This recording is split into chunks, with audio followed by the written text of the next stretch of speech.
You let one ant stand up to us, then they all might stand up. Those puny little ants outnumber us 100 to 1. And if they ever figure that out, there goes our way of life. It's not about food. It's about keeping those ants in line.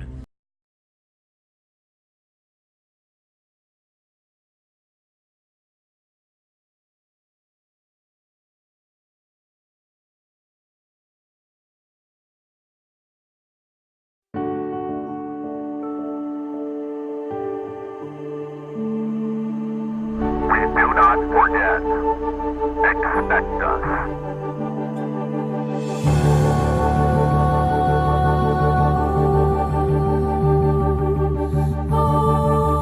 This is a message to all supporters. A message to all freedom fighters, to all dissenters, to all forgotten. A call to all intellectuals, to all journalists. A call to all freethinkers. A call for intelligence. This is a call to all poets. A call to the strong and the weak. A call to all young people. To the wise, to the astucious. We want you to join us. We are on the streets of Tokyo. In the skyscrapers of New York. In the lanes of Paris. In the cellars of Munich. On Moscow's icy places. On the cobbled streets of Dublin. This is a call to all people. To the youth. Join us in the fight for freedom of information. Search for us, and you will find us. We are among you. We are you. Everyone you speak with can be a member of Anonymous. We have no leaders, only an orientation. We have no targets, only results. You cannot stop us, because we are an idea. We cannot be eliminated, because we are invisible. If you try to mock us, we will mock ourselves. If you try to slander us, we will accept the defamation. We are the king's jesters with daggers. We are the dancing bear which tears to pieces the laughing mob. We are anonymous. We are legion. We do not forgive. We do not forget. Expect us, just as we expect you.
councils of government, we must guard against the acquisition of unwarranted influence, whether sought or unsought, by the military-industrial complex.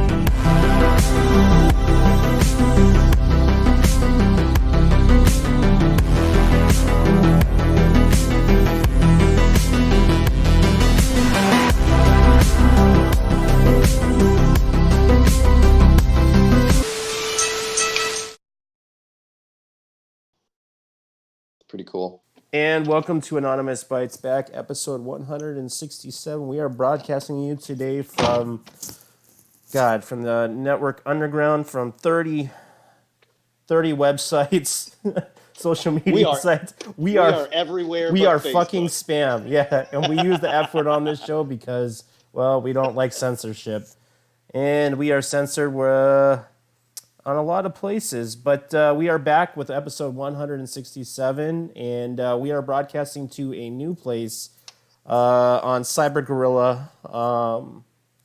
I believe we'll have the link soon. But anyway, without further ado, I'm going to let John introduce our guest.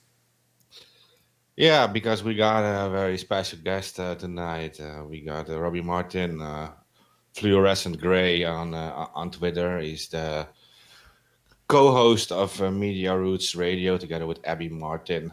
He does that. And he also made a movie called A Very Heavy Agenda. You can find more about that on averyheavyagenda.com. Welcome, Robbie. Thanks for having me. It's great to be here. So yeah, I mean, we'll start off. I mean, that was kind of an overview, but if you want to, kind of talk about your work in journalism, and then I know we've got a lot of questions about some of your interactions with the U.S. government, Okay. and censorship and stuff. So I mean, just so people know, who you are, what your work entails, and Sure. maybe even a couple plugs for where you want them to go and look for information about you. This is always the most difficult part of doing any podcast, is having to talk about myself. But I'll try to do a good job. Yeah, I mean, my movie, A Very Heavy Agenda, is probably like about me that I've done. Independent of Abby, of course, I host the podcast with her. We've been doing it for about 10 years now. We're about to have our sort of 10th anniversary, so we're excited about that. I guess my main focus, like for the past couple of years, in terms of the work that I do, focused on researching sort of what I guess most people would think of it as like an obscure thing, but I see it as a really important thing, which is the 2001 anthrax attacks, and how that was so interlinked with the 9/11 attacks and the Iraq War. And I feel very compelled still to make sure people understand that history of what happened there, to understand how shady that whole incident was, and that very likely the actual perpetrator of that attack is still at large, be protected by people in very high levels of government or deep state, whatever you want to call it. And I'm still working on a continuation of my documentary, A Very Heavy Agenda. The documentary series was sort of set out to show how the same neoconservatives that were with the Bush era, the Project for the New American Century neocons, were also essentially the same group of people trying to rush us into some kind of new Cold War 2.0 scenario with Russia. So my documentary sort of covers that. It ends right before the 2016 election. So I've been actually kind of struggling with where to take the narrative next with this. I mean, the neocons are still real people. They're still all out there. But the landscape has become quite different. There's still this paradigm. The neocons are sort of in opposition to the Trump administration. And I guess what I'm going to try to do with my movie as I continue is show that there's actually a much more complicated situation happening where bonds in the military-industrial complex always wins. It doesn't matter if you have someone as, supposedly as anti-establishment as Trump getting in there, just ultimately because of how powerful these forces are. So just going on that tip, I think in the future, something I'm going to be focusing on, I do my own YouTube streams now, solo YouTube channel, which is also called The Very Heavy Agenda. And on there, I'm going to actually be focusing on news involving the military-industrial complex and specifically the defense companies. So I'm going to try to do like a regular news update about what those defense companies are doing, like every week. Something that's not being done right now. So I'm going to try to kind of on that, and that's something I'm sort of turning my focus to now is the specifics. So, what new weapons are these companies like most proud of right now? What is their stock? What's going on with their investors? Where are they? Just basically, where are they at? Like, how are they pushing the U.S. government? There's so many things just about the companies themselves I feel like people don't know about. It's definitely, it's not the things that our government officials disagree on that scare me. It's the things that they agree on that scare the crap out of me. And it's something we said on this show a million times over. The moment that people realize that the military-industrial complex and the deep state are the same people, right, there will be a real awakening, because both sides, left and right, despise that mindset, the neocon, the war for profit mindset. That's not really a right-left issue. I think it's interesting that you mentioned Trump, in that in his so far in his presidency, the only thing that he has really gotten severe pushback from the Republican Party as a group, right, and from the left as well, is for peace. Right? If he in any way says that he wants peace, that is the moment you see the Republicans turn on him like rabid dogs. Lindsey Graham is a great example of that. Yeah, I mean, he's kind of a barometer of where things are at. So it's like, yeah, he's pretty much tried to push Trump into every one of these potential conflicts. And you're absolutely right. Even the Democrats, they push back when Trump wants to do these things that are supposedly, things that he actually wants to do, like remove the troops from Afghanistan and Syria. You'll hear Democrats being outraged about that. Immediately. Because they have their financial investors that are, the guys that make the bullets and the bombs. I said, like, when they started attacking the oil lines, the fuel lines for ISIS and some other, saying that they were gonna leave and everything, I thought it was so interesting. Like, those are the times the left, right, the no more wars, right, war is a racket left, were the first people to come out in support of continued operations in Afghanistan, Iraq, Syria, all of these. And, that's supposed to be the party of peace, right? The anti-war party. And I mean, with the anti-war left's dead. I would say it's the left of center. I mean, it's mostly the neoliberal Democrats who are doing that. I mean, there is a very small minority that still exists of people who are actually would be self-identified leftists who are attacking Trump from the left in like an anti-imperialist place, but they don't get any platform. I mean, they're barely heard from. All we see is just, basically people who are supposed to be to the left of center attacking Trump from the right. And that's what's so insane. I mean, even on the example using North Korea, why wouldn't everybody be for that? I mean, it's just so ludicrous to think that there's actually Republicans and Democrats trying to push Trump into a more adversarial position with that. I mean, with North Korea, it's not even that they really want war. They just need the fear to war so that they can continue to make trillions off of the bases and weapon systems that they've planned to put into South Korea and Japan. I mean, that's what's at stake here. If there's ever peace, well, then there's not really a need for your base and not really a need for all of your toys. And that's what they truly fear. Yeah, it's a military-industrial complex. The lack of a bogeyman is bad for business. They need the bogeyman still there. I mean, even when Bin Laden was killed, that kind of probably hit their business a little bit. Yeah, his son's dead too. They just killed his son today. They killed Bin Laden's son today? Yep. Yeah, he's dead. His son was killed last night. Holy shit. Yeah, I had no idea. Last night. Yeah. And I don't think he was all that old. I think he was he was like 17 or 18 or something like that. Yeah, he's young. He was a young kid. But I mean, it's interesting. You should everybody's alarm should be sounding when you've got Mitch McConnell and Nancy Pelosi standing on the same stage telling you that we need to go to war. Right? All of your red flags should be going at that point. Exactly. Yeah. I mean, it's just so strange too, because I want to encourage Trump's attempt to try to do these peaceful acts, and then on the other side of it, it's like he's buddying up to Israel. I mean, Saudi Arabia, I guess, is not that much more overboard than previous administrations, but the way that the Trump administration has buddied up to Israel is pretty crazy. And that's such a weird juxtaposition when you're, hearing from people that Trump is trying to be peaceful with Iran when he's Yeah, I mean, it's more than obvious. We've got the country surrounded, and every weapon we can think of, right, pointed directly at them. I mean, I don't think you can get any more aggressive. And even, what we're talking about when people talk about international waters, like we've got our ships like literally parked on the line.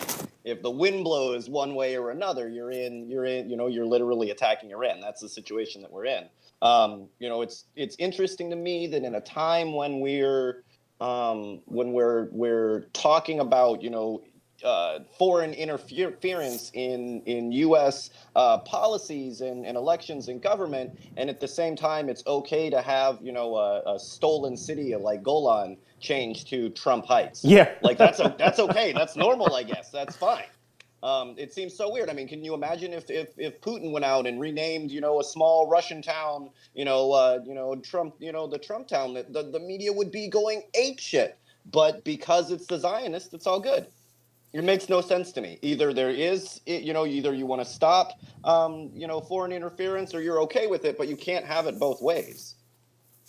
Absolutely. Ironically, I feel like it's a scorched earth thing they've done with making it seem like Russia was this player that had this drastic influence on the election when, I don't, it's speculation, but I would assume Israel really did see Trump as an ally and really did want him to get elected, possibly over Hillary Clinton. And I mean, I wouldn't be surprised if they were pumping tons of stuff onto social media as well, but it's like, we're never going to hear about that. Well, because the Mossad are very secretive. Yeah. Well, and I mean, but it isn't like, I mean, they don't hide it, right? Mossad says, yeah, we got operations going constantly on social media. I mean, that's the same as, our NSA. Like, if you don't know they've got operations going on social media, you're not listening. Absolutely, yeah. And I mean, and they also do things in a more transparent way on top of that than Russia does, in the sense that they actually have all these like lobbying groups operating in the US who are essentially getting paid by the Israeli government to spread propaganda and even do like crowdsourced workshops where they teach other people how to spread their propaganda. So there's a group called Stand With Us. Abby's previous appearance on the Joe Rogan, not the most recent one, but she did like maybe about 45 minutes on how brutal the Israeli regime was and how, their treatment of Palestinians. And when she came off his program, Joe Rogan got bombarded with hundreds and hundreds of emails, form letters, but they were all personally sent by like real Israeli people with real names. But the same form letter, it was all organized by this group, Stand With Us. Interesting how just one group like that's just like this weird offshoot lobbying group can, try to get Abby banned from the Joe Rogan program. So it's like, wait, are those the same guys that are doing the ICE protests right now? No, that's the Jews against ICE. Jewish voices for free. Yeah, Jewish Voices for Peace and Jewish Voices for ICE are the same groups, organization. Really. Yeah. But I mean, they do a lot of really great work, and it takes away that, because I mean, right away they normally go with the anti-Semitism, and they're not able to use that tool, which works so well against anybody speaking out against Zionism, and that is really that's really great. That works to our benefit when you're trying to get the truth out and smash racism at the same time. Surprisingly, the UN actually just condemned Israel and Saudi Arabia, Israel for its treatment of Palestinians, and then Saudi Arabia for its treatment of Yemen citizens. Well, I mean, you saw I think everybody has pretty much seen the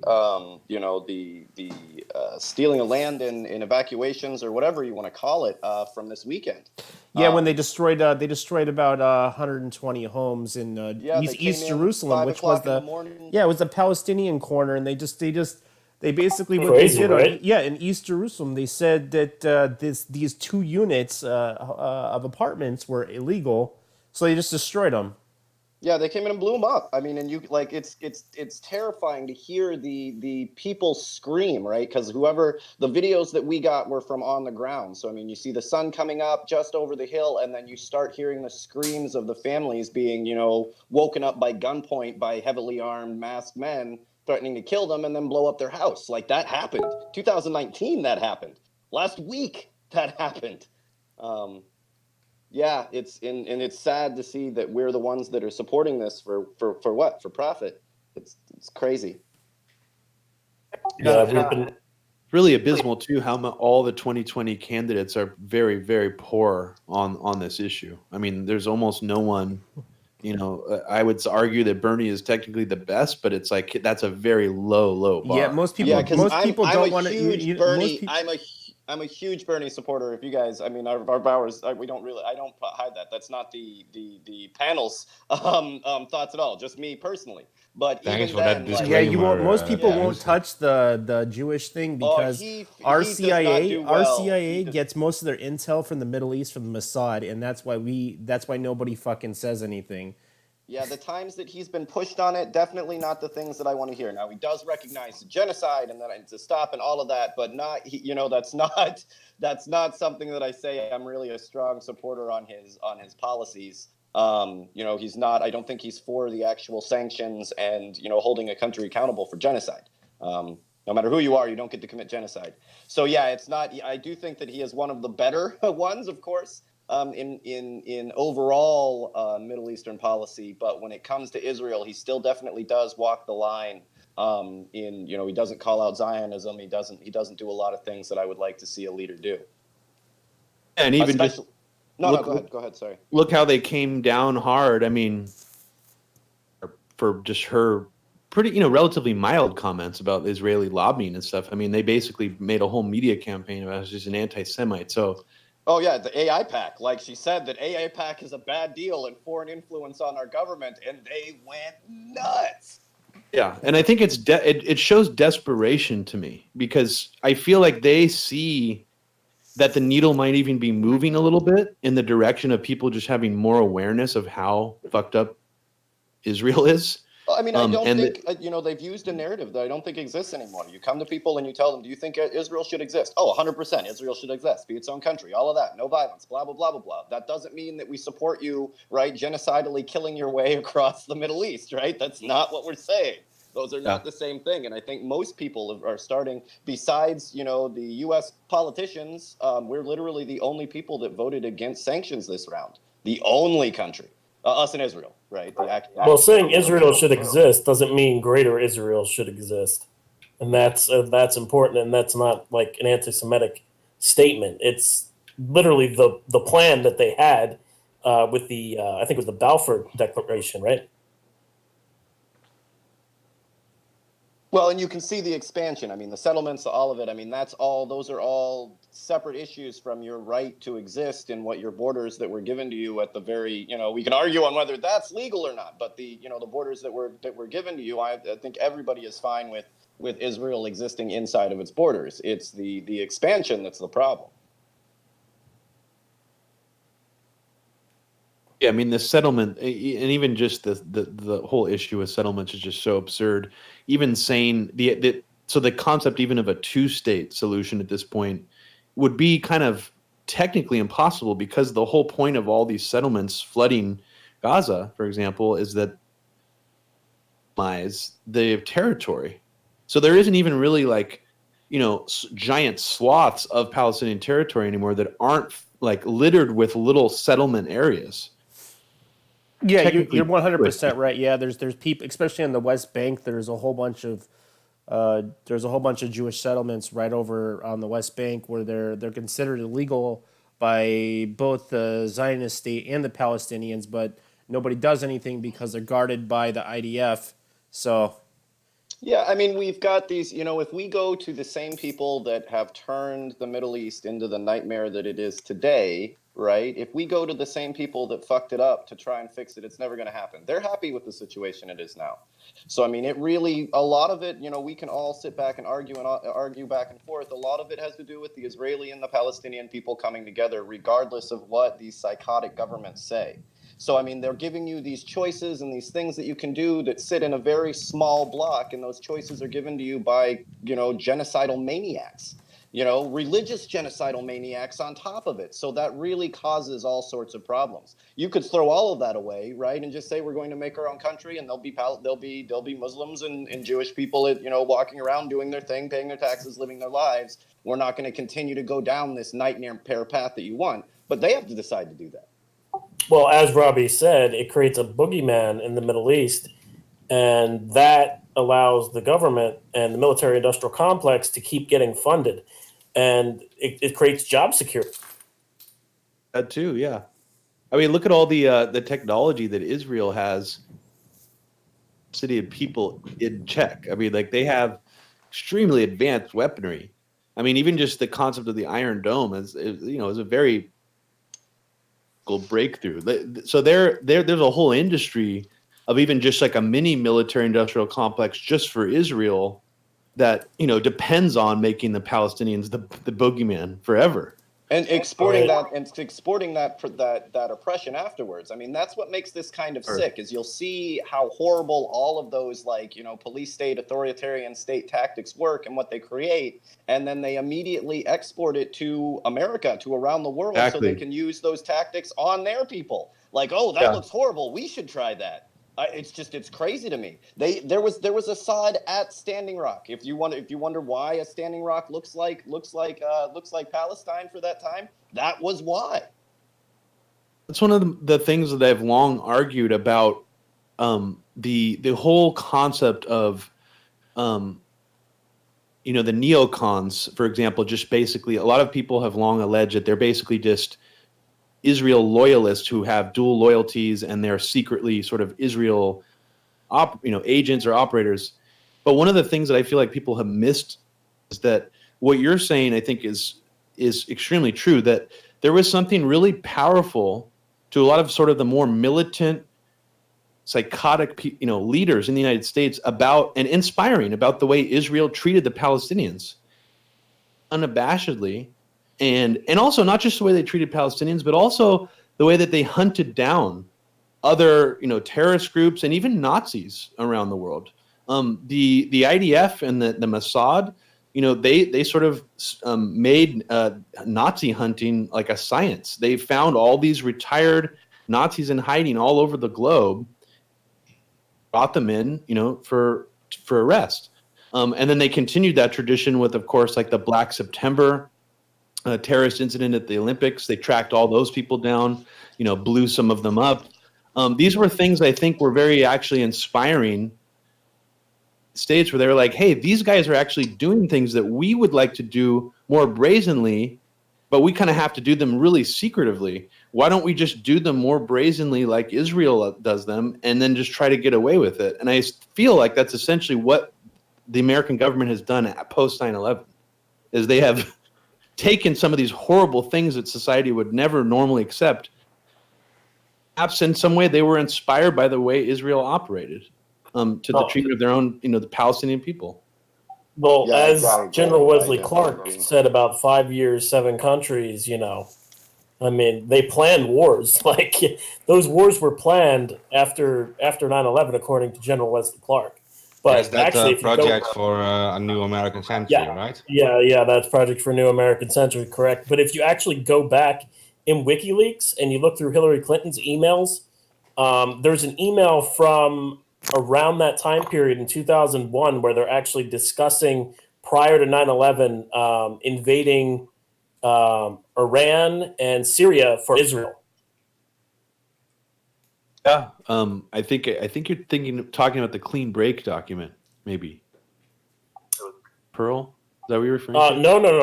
No. This is actual email to Hillary Clinton from one of her staffers, talking about basically invading Iran and Syria for Israel. I could find the document and pull it up. No, I mean, I totally believable. Sounds plausible. But this was when she was a senator. I mean, this isn't even something that's particularly, what makes this, when you say brazen, I mean, what makes this so interesting, unlike a lot of these weird, ideas the authoritarian governments have, this is so open. They come out and give open speeches about what their plans are, what they want to do, and they're all this horrible. We want to invade Iran for Israel. Why? Why? You know what I mean? You can't even give us a good reason why, other than the Iranians are bad. Yeah, but they're not. Like, you can talk to Iranians. They just want to live their life. Like, what are you on about? But that's not the story that they want to sell. It's just it's crazy how brazen they are, that you can come out and say that you want to kill, you know, millions of innocent people and can't even get a good reason why you want to do it. Yeah, I mean, there's a really hardcore sect of people in Washington D.C.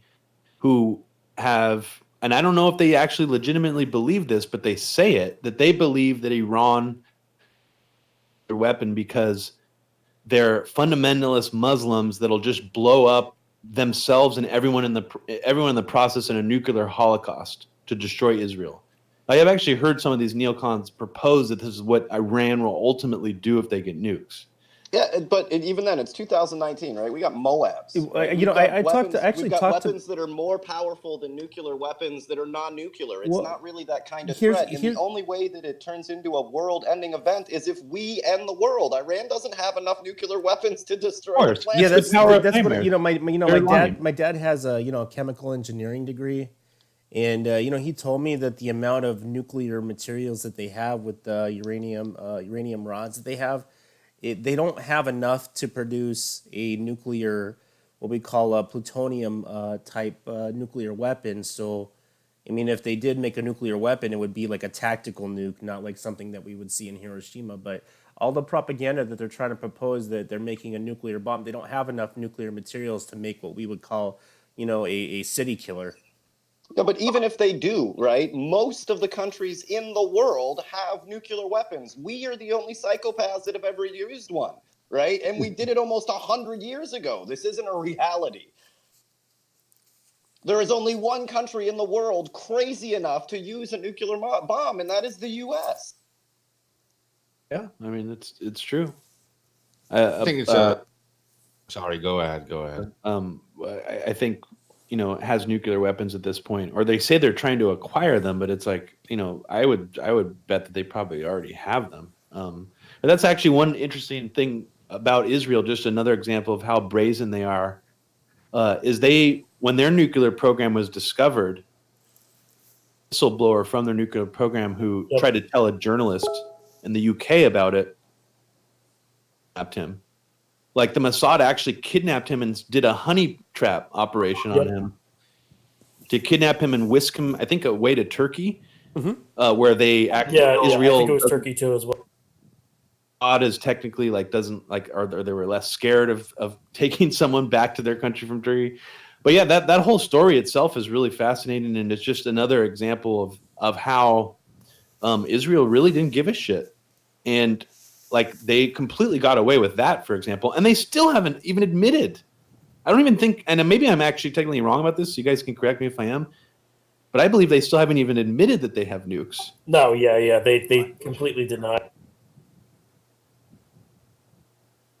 Because they are making their demands. They're saying that we have the right to enrich these things, uranium, and we have the right to create nuclear energy for ourselves because we actually need this because we're a large country with over 80 million people, right? I mean, that's what they also want to have their own rights with that. And I think it's also a form of projection that's forced on the American people to believe that a country like Israel or a country like Iran and the government of Iran it has this imperialist view or this aggressive view that they also want to wage war and things that historically is just not true. So yeah. Well, yeah, and the wars that we saw them rage earlier that we so against were set up to kill ISIS. Like, it was one of those moments when Iran is saying they are going to, they're doing the same thing that we are, and we're fighting them for no other reason than because they're Iranian. That was a huge opportunity for the U.S. and Iran to be like, hey guys, fuck these dudes, right? I might not like you, but fuck these guys, there's some right? more there dynamics. Was a real opportunity there. There's some real dynamics going on between us and the Iranians because we side with the Saudis and the Israelis, and both are enemies of Iran, and they're fighting a proxy war in Yemen. So, I mean, there's a lot of dynamics going on right there. Yep. Well, and that's the point. Like, there is a lot of dynamics going in there, but there's going to be lots of dynamics going on when your plan is to continue wars. right? If your plan is to go in for peace, right, your choices, your options, or whatever, are always towards peace. If your plan is to go in and continue a low level war and fear mongering and war for profit system, well, then that's what you're going to go to. If you ask the warmongers what they're going to do, they're going to tell you to mong some more wars. That's what we do. Why the fuck would you ask somebody, right, that's a genocidal maniac to fix the world? They're not going to. Yeah, that's very true. And in regards to weapons, I mean, nuclear weapons are already outdated, man. They have energetic weapons like kinetic weapons, and they have been working on direct energy weapons with for instance, like heat rays. Are you talking about the tungsten space weapons? They have a nuclear. That's Thor's. That's No, a no, weapon. That's Thor's. Yeah. I'm not talking about Thor's hammer or any or what was it called? The rods of God. I'm talking about actual like direct energy weapons, like a Gatling gun that's powered by energy, and that it's literally just energy hitting you with such a hard kinetic force that it will put holes through you. And we've seen like the area denial systems, which is extremely effective. And I mean, with that, you can use that to remove people, but it keeps equipment and everything fine, which bombs and all of that don't do, because the point is to get as much intel as possible. Right. So, I mean, there are the bottom line is we use weapons now that are far more powerful than any of the bombs dropped on Japan during World War II. You know what? Multiples more powerful than that. The Moab is more powerful than our biggest nuclear bombs that we dropped. So, I mean, this is they're weapons that you can make that are much more effective than the nuclear bomb is. But yet we set this line in the sand, not to change anything, just to keep it the way that it is. Which is the goal on here is to have endless wars, not to destroy the world and thing, but to just keep everybody just scared enough, right, that you need to spend as much money as possible. Yeah, again, to fund the military-industrial complex. And anybody who has stocks in Lockheed Martin or Boeing or any of those companies, well, Boeing can also be for like airplanes and stuff like that too, but the point being, any of those military-industrial complex companies, they'll be making profits because they put their money into the stocks, and that's what. Yeah, it's one of the few companies that Raytheon, Boeing. It's one of the few companies that Trump himself mentions almost every speech. Yep. If you talk about being transparent and out in the open, I mean, he was literally showing like slides to Mohammed bin Salman at the White House of all the jobs that all the weapon shipments to Saudi Arabia this would create. Well, and one of them, the rocket system, we're actually making that in Saudi Arabia. I mean, come on. Wonderful. Yeah, so it's like Trump is trying to normalize almost like this military-industrial complex transaction to some degree. Yeah, so that's I guess one positive silver lining is he's just making that aspect of it transparent. It's very strange, and at the same time, the deep state, in the background, I guess, is making itself sort of more brazen as well, and with this Russiagate thing. So it's all a very strange time we're living in. Look at what John Bolton said about Venezuela. He literally confessed on TV, "We want to invade Venezuela for oil." Exactly. Well, and just to throw that out there to make everybody else's day a little bit more peachy, I am not making this up, right? Donald Trump did nominate John Bolton for the Nobel Peace Prize. I'm just throwing that out there. That actually happened. That was like 3 days. I almost felt that every day. The little girl that's the Norwegian girl that's the climate change. Yeah, I know who you're talking about. That. Yeah, she's up for the Nobel Greta Prize. Thunberg. Her and John Bolton are up for the same prize. Just amazing. Just so you know. There's some weird things surrounding her too, by the way, but that's maybe for another show. Yeah, we're gonna get in enough. Actually, I do have a question for Robbie directly, because we are talking about conspiracies. Rob, or should I call it Rob? Yeah, Robbie. How do you feel about censorship on social media? Where do you think it's leading to? Oh, I think looking back on all this Cold War 2.0 stuff, and the sort of the truth movement since 9/11 and all that stuff. I think that the end game, even Russiagate itself maybe, was to eventually censor the internet as we know it. Not censor the internet literally, like as a whole, but censor just the amount of information that people have access to, by these sort of, walled garden social media platforms.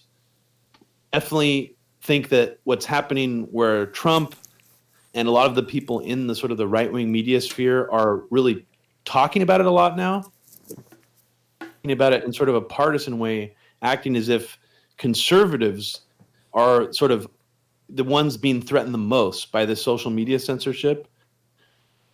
It's almost kind of just like a limited hangout, sort of weird distraction in a way, because I feel like this is ultimately going to affect everybody. Like it already is having a noticeable impact. When you search for things just on YouTube or even Google now, they prioritize mainstream media articles for like the first 2 pages now. Yeah.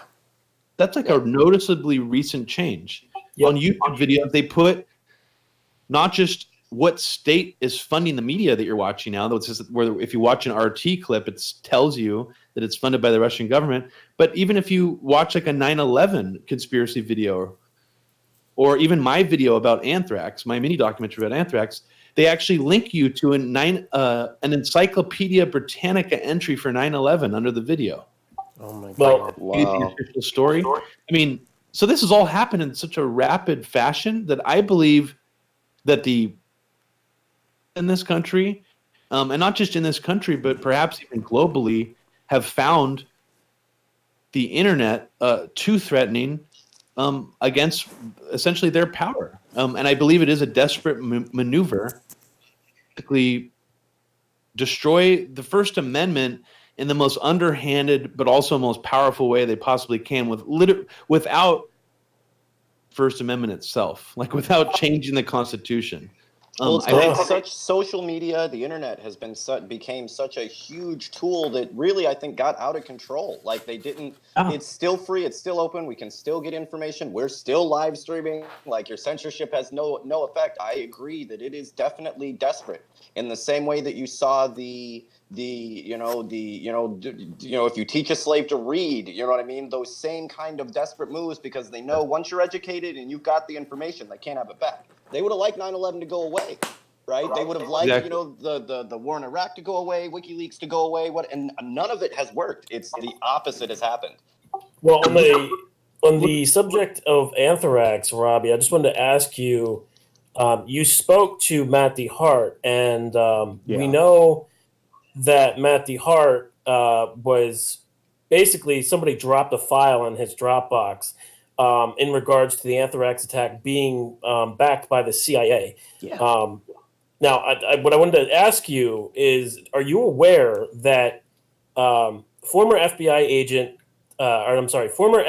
head of LA, Ted L. Gunderson, he actually wrote to Congress before the anthrax attacks and said that the anthrax attacks not before the anthrax attack, after the anthrax attacks happened. And he said that the people who were targeted by the anthrax attacks were media and politicians who voted against the Patriot Act.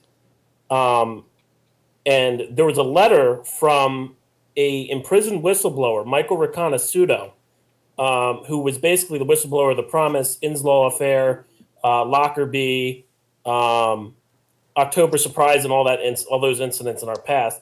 And he also warned Colin Powell 8 months before 9/11 happened that the attacks were going to happen. What I was going to ask you, are you aware of Ted L. Gunderson and his letter to Congress? I know who he is, but no, I wasn't aware of his letter to Congress. I know the second thing you're telling me about. I'm familiar with the guy who was in prison, who warned Colin Powell, but no, I'm not familiar with this letter that he sent. Yeah, because most of Matt's stuff is his case is classified. But yeah, we I don't know. Maybe AK can just disclose a little more about that. Yeah, I don't want to say anything that'll get me in trouble or get Matt in trouble or get anybody in trouble in regards to that.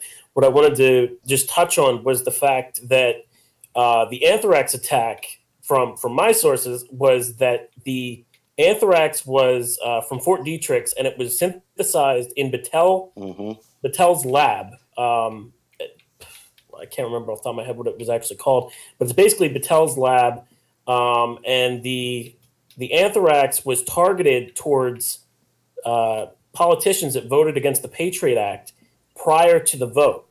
And I just wanted to get that information out there so people see that the CIA actually blamed a lone guy, I can't remember his name off the top of my head, at the Fort Detrick. Bruce Ivins. Okay, yeah. Well, they blamed him, but it takes way more than one person to synthesize military anthrax. Yeah, I mean, would you, you are a little bit of a, you are an expert on anthrax. So, I mean, would you explain to our viewers really, I mean, not how it's made, but what it takes to make it so that, when they're visualizing somebody making this in like a pitcher in their bath, in their bathtub, and that's not really the process involved in making anthrax. Yeah, exactly. And there was, from all the different pieces of information I've collected, there was a lot of different styles of this Ames anthrax strain sent through the mail. His lawyer, to this day, his defense attorney, still believes that there's just like common sense proof that different people were making different batches of anthrax because of how different the consistency was in some of the discovered envelopes, that were put into evidence. In terms of how difficult it is to do what Bruce Ivins is alleged to have done, it's not just the matter of growing anthrax spores, which that's what you'd have to do first. He would have to grow the spores in a lab, like in a sort of like a closed, clean environment. And then not just that, but anthrax spores, once you grow them, they're actually not that dangerous in terms of like you can't use them as a biological weapon unless you like put them in someone's food or poison someone with them. So what you have to do is actually dry out the spores and weaponize them. And I don't fully understand the process, but it takes a long time to do. You have to do it in a clean room type of lab environment, and you literally have to dry a large amount of spores out, them into a granularized sort of powder that when you like for example open it in an envelope, it actually goes into the air like almost like a powdered sugar talcum powder like consistency. So it atomizes. I mean, and there's so many layers to the anthrax case that I would recommend people check out the most recent podcast that I did with Abby. We kind of laid out stages of the anthrax attacks in kind of a true crime chronological format. And in that process, we discovered just a ton of other weird things about the anthrax attack. So it's completely true that the mailed envelopes were to people in the media. Petitions they were sent to were Patrick Leahy and Tom Daschle, who were both vocally against the Patriot Act. And in fact, they actually weren't strongly against the Patriot Act. They were merely just arguing for like delaying the vote to John Ashcroft at the time. All it took apparently for them to, create enough of a stir for them to get threatened with anthrax. Now, in the end of all this, they blamed Bruce Ivins and they said that he was a super patriot, somehow gotten wind of the fact that these two senators. So actually, even weaved into the government narrative to some degree is the idea that Bruce Ivins didn't like that Tom Daschle and Patrick Leahy, I guess, were, delaying the Patriot Act, so he decided to send them an anthrax letter. So I've actually tried to follow up to see if that was even in the news at the time. There was even any news stories about this argument happening behind the scenes in the Senate, and I could find no evidence of that. So that seems completely, erroneous. There's no evidence that Bruce Ivins would have known that these people were delaying the Patriot Act and took it upon himself to, try to assassinate them with anthrax. So that's a ridiculous theory. But it does seem, the perpetrator does seem to be someone who was angry at Tom Daschle and Patrick Leahy for delaying the Patriot Act. So that does appear to be true. But in addition to that, a lot of the other anthrax victims just appear to be random people. Well, yeah, that's a common CIA tactic to cover their tracks to make it look more random than it really is. Yeah. And the scary thing is actually that this is one of the things that I discovered just by piling together all this data with this most recent podcast we did, is that there were only a handful of letters. There was actually only 4 letters technically found. The 5th letter that apparently went to Robert Stevens, who was the employee at the AMI building in Florida. That one was never actually found by the FBI. But what's really creepy is that a lot of the people who got infected with anthrax and who ended up dying of anthrax never got sent letters. The FBI really only presumed that they must have gotten them from some kind of mail sorting facility where anthrax contaminated their mail, even though they didn't ever find the source of how they got anthrax. So it kind of creeps me out. Even a child got anthrax while visiting an NBC building before the letter went to like Tom Brokaw. So where did that even come from? It's kind of unexplained, but the FBI has acted like, oh, this must have all just come from mail sorting facilities. Absolutely not. Like because they run the machine, the powder just flew out somehow, but it's like, and you can track it, so it's not like, okay, which mail facility? There should be top on your list. There's mail facilities out there that have got anthrax in them that are sending them out to people. You don't think you should maybe look into that? And on top of that, they never even warned the postal workers when they already knew what was happening, like day one, to take Cipro. And they were letting them in the mail. I mean, it was so they put all these people's lives at risk, and 2 postal workers also died. So those 2 people, that seems likely that that's how that happened. Because, I mean, if you're a postal worker handling this mail up close with no protection, I mean, you might inhale some of this stuff. Many weird twists and turns with the anthrax case, and I guess one of the newest things that I found that I'd like to point people towards is that there appears to be some kind of connection between the cleanup operation that happened at the initial anthrax site, the AMI building in Florida, a company that Rudy Giuliani started called Bio1 that made about $4 million off of cleaning up that anthrax attack. Interesting. Things with AMI, Rudy Giuliani, and Trump. I mean, there's a sort of a strange story that gets buried in all the other Trump hysteria about how Trump has a very close relationship with the guy who runs the National Enquirer in Florida, and how he keeps a secret safe of sort of like almost like blackmail information where people can pay him to not publish it. Apparently some stuff about Trump is in that safe that Trump has been paying for or whatever. So actually there's a guy who wrote a blog post online that's pretty interesting where he connects all these connections between Rudy Giuliani's anthrax cleanup company, the anthrax attacks at that building, and the relationship between Trump, Giuliani, and the guy from the National Enquirer.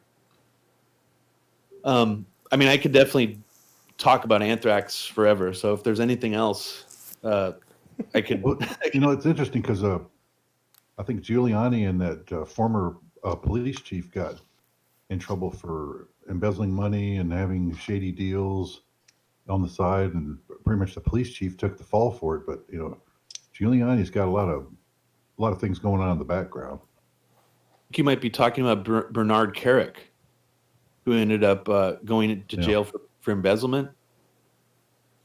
Figure, because he was actually the first person to go on television and actually answer a reporter who asked, were there any I don't know exactly what she said, but she said something like, were there any explosives in the buildings, any bombs in the buildings? This was like at 5 p.m. on 9/11, and Bernard Kerik answered, no, like they collapsed from like the heat from the fire. Like he basically had the whole thing already. Oh, wow. So you know what to say to CNN when you get up there. So what, you're saying it was bombs? No, Giuliani, listen to what I'm saying. Planes smacked into them, and the fuel is what caused them to create. Okay. The crazy thing about this guy is he later became the vice governor of Iraq under Paul Bremer. Like not too long after 9/11. And he was handpicked by Donald Rumsfeld. Ugh. Interesting thing. It's like, I guess you get rewarded. That's exactly true. That is There's exactly true. There's another point about the anthrax stuff. Originally, they didn't even blame Bruce. They blamed an Egyptian professor. I can't remember his name off the top of my head. I've been trying to find it. Yeah, we covered that in the podcast. I forget his name as well. Yeah, that's a really interesting story because before any of the letters hit, before anybody got sick from anthrax, I think it was something like 3 weeks before. Yeah. Sent an anonymous letter blaming this Egyptian scientist who had already at that time, I guess, quit from his job at Fort Detrick. Yep. Being a terrorist and being someone who was going to launch a bioterrorist attack. This letter was anonymously sent. I don't know if it was to his bosses at Fort Detrick or like directly to the FBI, but the FBI came and interviewed him about 2 days before the first anthrax victim started to get sick. So it's just really interesting timing there. So the Egyptian scientist you're referring to has actually blamed a former coworker of his that I guess he claimed was like extremely Islamophobic and just like constantly harassed him and bullied him at work. Yep, I remember that. Would call him a terrorist and stuff like that. And I want to say his name is Philip Cross. I'm probably getting the name wrong, and I hope I didn't fuck that up. But he actually directly names exactly who he thinks it is, and this guy has sort of been looked over as a potential anthrax suspect. I mean, he definitely has some other strange connections as well. But the funny thing is that scientists actually disputed the FBI closing the case and said that it was impossible for one guy to synthesize the military anthrax. So Yeah, I mean, the military. Oh, his this name is a is Philip certain Zach. grade. Philip Zach, Yeah. not Philip Cross. Sorry, I just remembered his name. Philip Jack. Zach with a Z. That coming up in anything? Are you guys Googling that? no, I actually am. Yes. There's so much here. I mean, some of these are such like deep and dark rabbit holes. You know, you get lost in the. That's why they do it that way. There's all sorts of misdirection, and you have to sift through all the BS and propaganda to get any sort of truth, and it can be difficult sometimes. Yeah, the anthrax attacks are so convoluted. I mean, I personally suspect that within the CIA, within sort of the neoconservative cabal inside the Bush administration were behind the attacks. But that's speculation on my part. I've been looking over this. I think the odds are to your favor, to be honest, knowing what we know about the CIA. Well, Reconasuto said that the base was responsible, who he called the base, the company, and that was within the CIA. And this guy was basically CIA deep state. Like, he was involved in a lot of operations with the CIA's deep state. So if you really want to learn more about Michael Reconasuto, I recommend reading the book by Cherry Seymour called The Last Circle.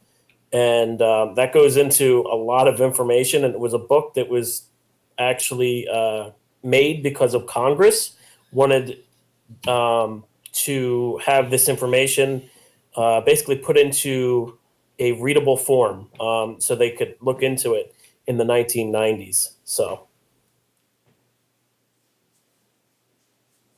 Yeah. What was I just going to say about the anthrax attacks that I thought you guys would find interesting? Oh, yeah. You guys haven't seen my film, A Very Heavy Agenda. One of the pieces of original research that I found while making the documentary of one of the co-authors of Rebuilding America's Defenses, that infamous PNAC document that calls for a new Pearl Harbor. One of the co-authors of it, Donald Kagan, actually on 9/12, he went on this obscure local radio station with his son Fred Kagan. As the 9/11 attacks could have been much worse. What would have happened if they would have had anthrax on that plane? I thought that was a particularly chilling clip because it's one of the only neocons on record to actually mention that anthrax is going to be like the next attack, or that it could have been worse because it could have been a biological attack like anthrax. Well, on the Miller. top, I don't know if you guys know about Judith Miller, but she wrote a book called Germs days before Robert Stevens got sick, or not got sick, but before he died. He died on the 5th. This book was released on the 3rd of October, 2001. Saddam Hussein's biological weapons program, how anthrax could be used by Al-Qaeda terrorists. I mean, it's like some kind of weird neocon, science fiction fantasy. Yeah. But it coincided they sit almost around and perfectly. think of some really horrible stuff sometimes. Like nobody other than them would think of this crap. Yeah, it's amazing. I mean, it just really creeps you out when you look at the chronology of this stuff. It's very strange. yeah, for sure. And the other thing to point out about 9/11 is that there was several vans with explosives in them that were arrested right prior to 9/11 or after 9/11. I can't fully remember, but basically there was several vans across the tri-state, but that were filled with explosives. So it could have been way worse because these vans, number one, they've never identified who was in these vans. They in the arrest records, it's all redacted. So yeah, it's very weird that these vans, they were connected to urban moving system. And the funding from that actually goes into the U.S. government. But nobody investigates that. Nobody brings it up and says, well, why were there vans with explosives across the tri-state? Like, yeah, and even a lot of the I think it was a lot of the like truther sites have been taken down since then. You have to roll back Google, the internet, to even see them anymore. I know that one of the vans that he's talking about, that was in New Jersey that was pulled over. Yep. By bomb, and it was just like happenstance that it was picked up by a bomb sniffing dog. Yep. And then the stories have all but disappeared. They've been scrubbed from the internet. Yeah, everybody thinks that when you mention vans that it's the van on the George Washington Bridge, and yeah, that did happen. But it was also vans in New Jersey. There was a van in PA, and I think there was one in Virginia. So I just want to know what these vans were going to do and why that they never reported this information and like fully investigated it, because it's absolutely blatant that this was a false flag attack because it involves the Israelis with urban moving systems for one thing, and then you have the Saudi Arabia consulate, the CIA Saudi Arabian consulate that allowed the hijackers into the U.S. And Michael Springman actually says that he was ordered to allow them to come into the U.S. And then you had the Saudis running dry runs of 9/11 as well. So, I mean, like, it's so obvious that it was a false flag attack that was orchestrated by corrupt people within our government and corrupt people within foreign governments that allowed this to happen.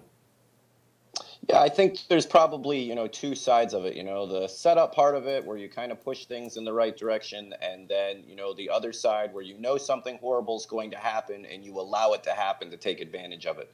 A false flag doesn't always have to be people setting up bombs and then going off and then blaming it on somebody. They just have to do nothing about bombs being planted, or a terrorist attack going planted, and then taking advantage of the situation, which may have even been what those vans were for, that they've got, unrelated to 9/11, that they've got bombs with explosive running around. So if there is a terrorist attack, they can amplify it with these vans. So a small explosion, a small terrorist event can turn into something way bigger because they've already got the planning and make it look like it was a big terrorist event. I mean, these are all things that they have. When you look at the things that they plan and they're doing, you do ask yourself, why would you do that? Why should you be allowed to do that? But it happens a lot more than you would think. The instigation tactics are something that the CIA and clandestine operations use quite a bit.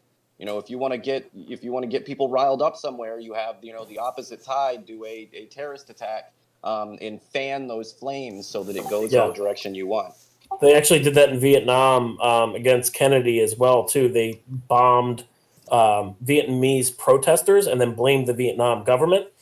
And this is a tactic that they've used over and over again. They did it in Iran years ago. They bombed a parade and then blamed the Iranians, and it was actually the CIA. I mean, like, they do it over and over again. It's the same. I mean, there should never be a time where the CIA is planting bombs. There's no operation that you need to do, right, where you need to do that and pull that off. If they're that bad of people, that's what the ICC's for, right? You don't have to, you don't have to do evil shit, right, to protect to protect your people. You're just doing evil shit.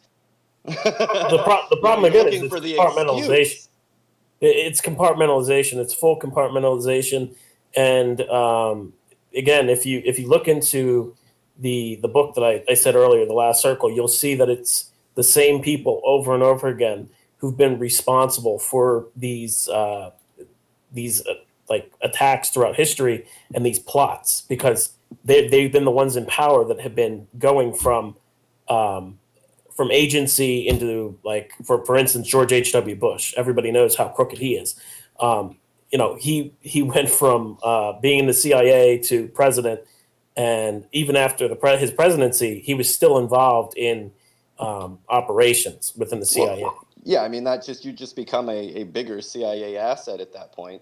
I mean, I think Preston has probably said it more than anyone else. I mean, the biggest problem is there's no repercussions. We can name off, if you're not one of those people that believe in 9/11, that's fine. We can name off 30 other false flag attacks that they get away with, and then are no repercussions, right? John Bolton can come out and straight up lie to you, right?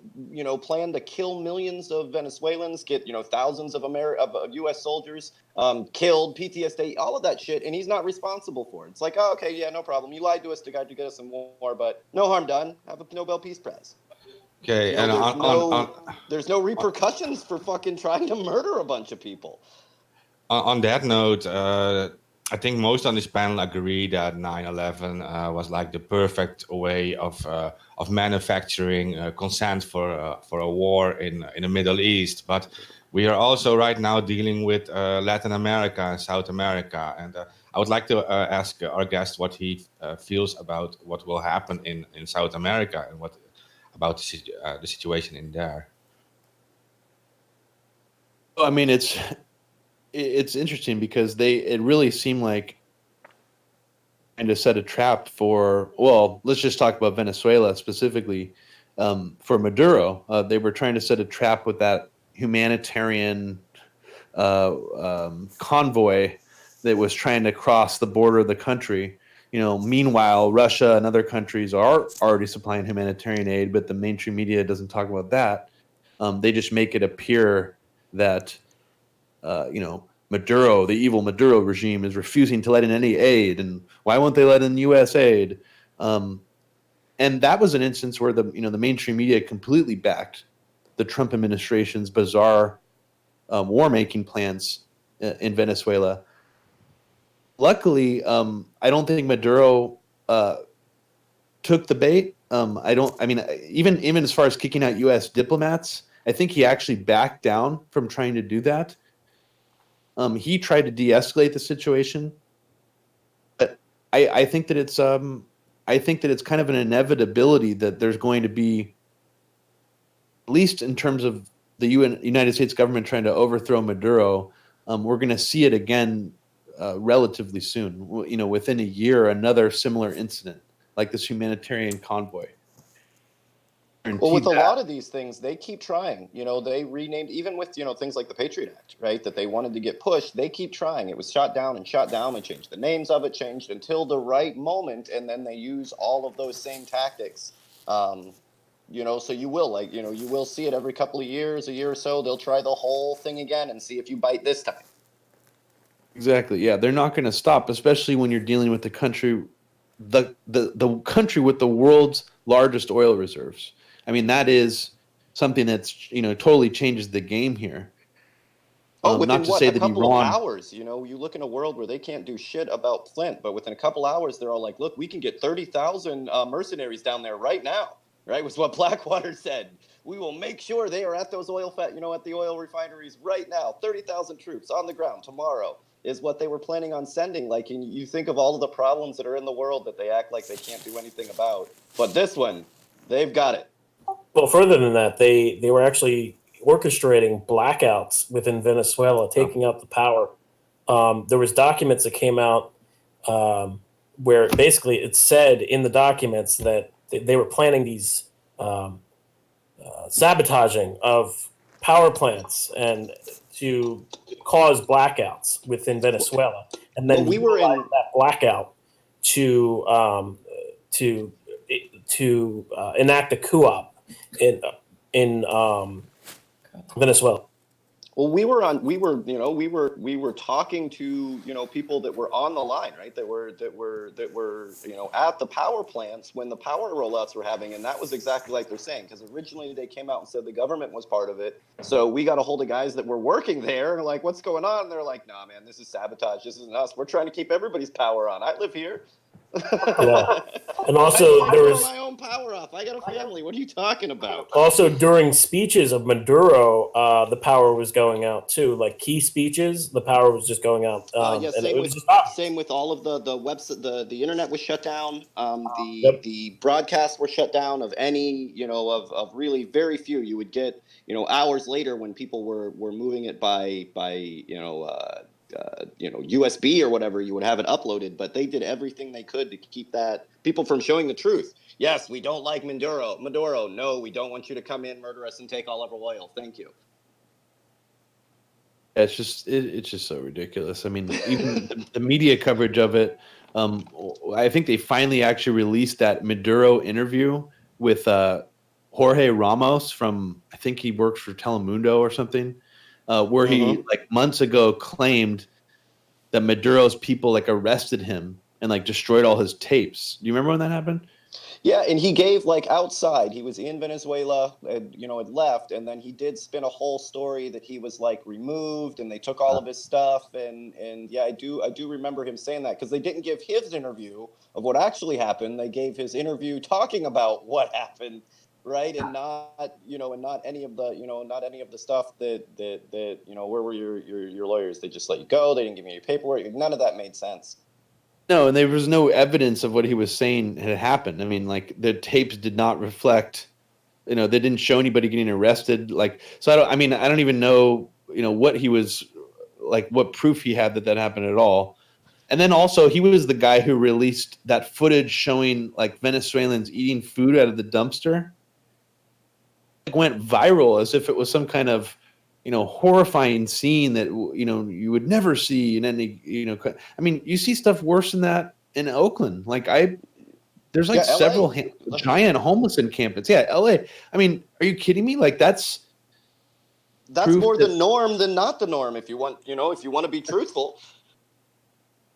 So this stuff is just so manipulated in the mainstream media, and not even just the mainstream media, but also like left-leaning media like Vox or the Daily Beast or whatever. Like all that stuff is extremely taking like an imperialist point of view on Venezuela, and it's just such a shame to see none of these people like pushing back against it. They claim to hate Trump so much, but when it comes to Venezuela, you don't see very many articles saying, hey, maybe we shouldn't go along with what this administration is trying to do there right now because, they're so bad. Like, it's just, that's the time when they just sort of turn that off and go along with it. Yeah, they immediately become the pro-war. There is no middle ground. You're either pro-war or you're pro-peace, right? There isn't a middle ground with that thing, with that mindset. So, I mean, it really does. It scares the crap out of me because I see so many of my brothers and sisters on the left that do listen to those kind of news outlets, right? They're all and believe it, right? They'll tell you that they know their propaganda, but then they will recite, their marching orders to war verbatim. And it's like you can't see the forest through the trees. War is always a scam. It's always a racket, always. Right, so don't come at me with the new engagement, with the new whatever. It's always if John Bolton is pushing it, it's a fucking scam. It should be rather obvious. I mean, it's just it's just so weird how, I mean, it really is the United States of amnesia. They could just keep doing this, even though there really is a lack of an appetite for war in this country. I mean, people legitimately don't like it. It's not. It really is. We've reached sort of this crescendo where it seems like most people are just like sick and tired of all this war, but yet people just they go along with these narratives seemingly every time. So I don't know what would happen if the U.S. got engaged in a war on the level of Iraq right now. I mean, I don't know. Like, I don't have much faith in the idea that this general anti-war sentiment that seems to be popular now would actually make that much of a difference once actual U.S. troops are engaged. Well, I mean, you start getting into the things like even now they're having a serious problem with recruiting, right? Like, it's not that people aren't patriotic, but there's nothing that's real to fight. There's people that are hardcore, that are as patriotic as possible, probably could be moved in one direction or the other, but they've got no interest in fighting Venezuelans, right? There's no scary Venezuelans down there, right, that they're worried about. So they're having real problems with recruitment. They're even thinking of lowering the age again, so that you can sign up at 16 instead of 18. Wonderful. Yeah, so I mean, they are, it's causing the problems that an anti-war sentiment, and that makes them more likely to do more brazen false flags to try to get that support. After 9/11, people were signing up in droves. Now they can't get. I'm not going to Iraq to murder innocent people. What are you talking about? Well, I think that the weapons of mass destruction in Iraq, I think that kind of ruined things for them. I mean, like... Well, because they'd like to use it. They're still using that, well, right? yeah, the Downing Street... weapons of mass destruction. Right, and they almost can't say those exact words without people immediately being like, yeah, like same as Saddam Hussein, right? Weapons of mass destruction. You got some yellow cake in your back pocket? The thing is... kill some Americans, I think, to get people to go along with a war on the scale of Iraq again, but they've done it before. So it takes about 2,000 people. 2,000 people seem to be the magic number for Americans to go to war blindly. When you look at all of the other false flags outside of the Gulf of Tonkin, which is a much smaller event, but with a much larger because of the fight between communism and capitalism, that had been really riled up here in the States. There was a lot more of like a want to go to war there. But outside of that, whether you look at Pearl Harbor, whether you look at 9/11, when you look at the false flags of the past, they're always about 2,000 people, 1,500, 2,000 people. You look at some of the other ships that we sank in World War I and World War II to push us into war. Those were definitely the numbers that it seems to take. Less than that, and we feel like something needs to be done, but I'm not sending my kids to do it. Yeah, I just think that the American people are too wide awake now to accept something like that again. Well, and you can talk to Iranians. You can talk to, besides, North Korea is special in that you don't get to email and, live stream with people from that area. But a lot of the places that they're trying to get us to go to war, we're on there the next week like, hey, this is downtown Syria. We haven't found anybody that wants to fucking murder, downtown Damascus. We haven't found anybody that wants to murder you yet. So where are the people you're talking about? And that didn't happen before. You don't have a kid that's live streaming saying, hey, please quit bombing me.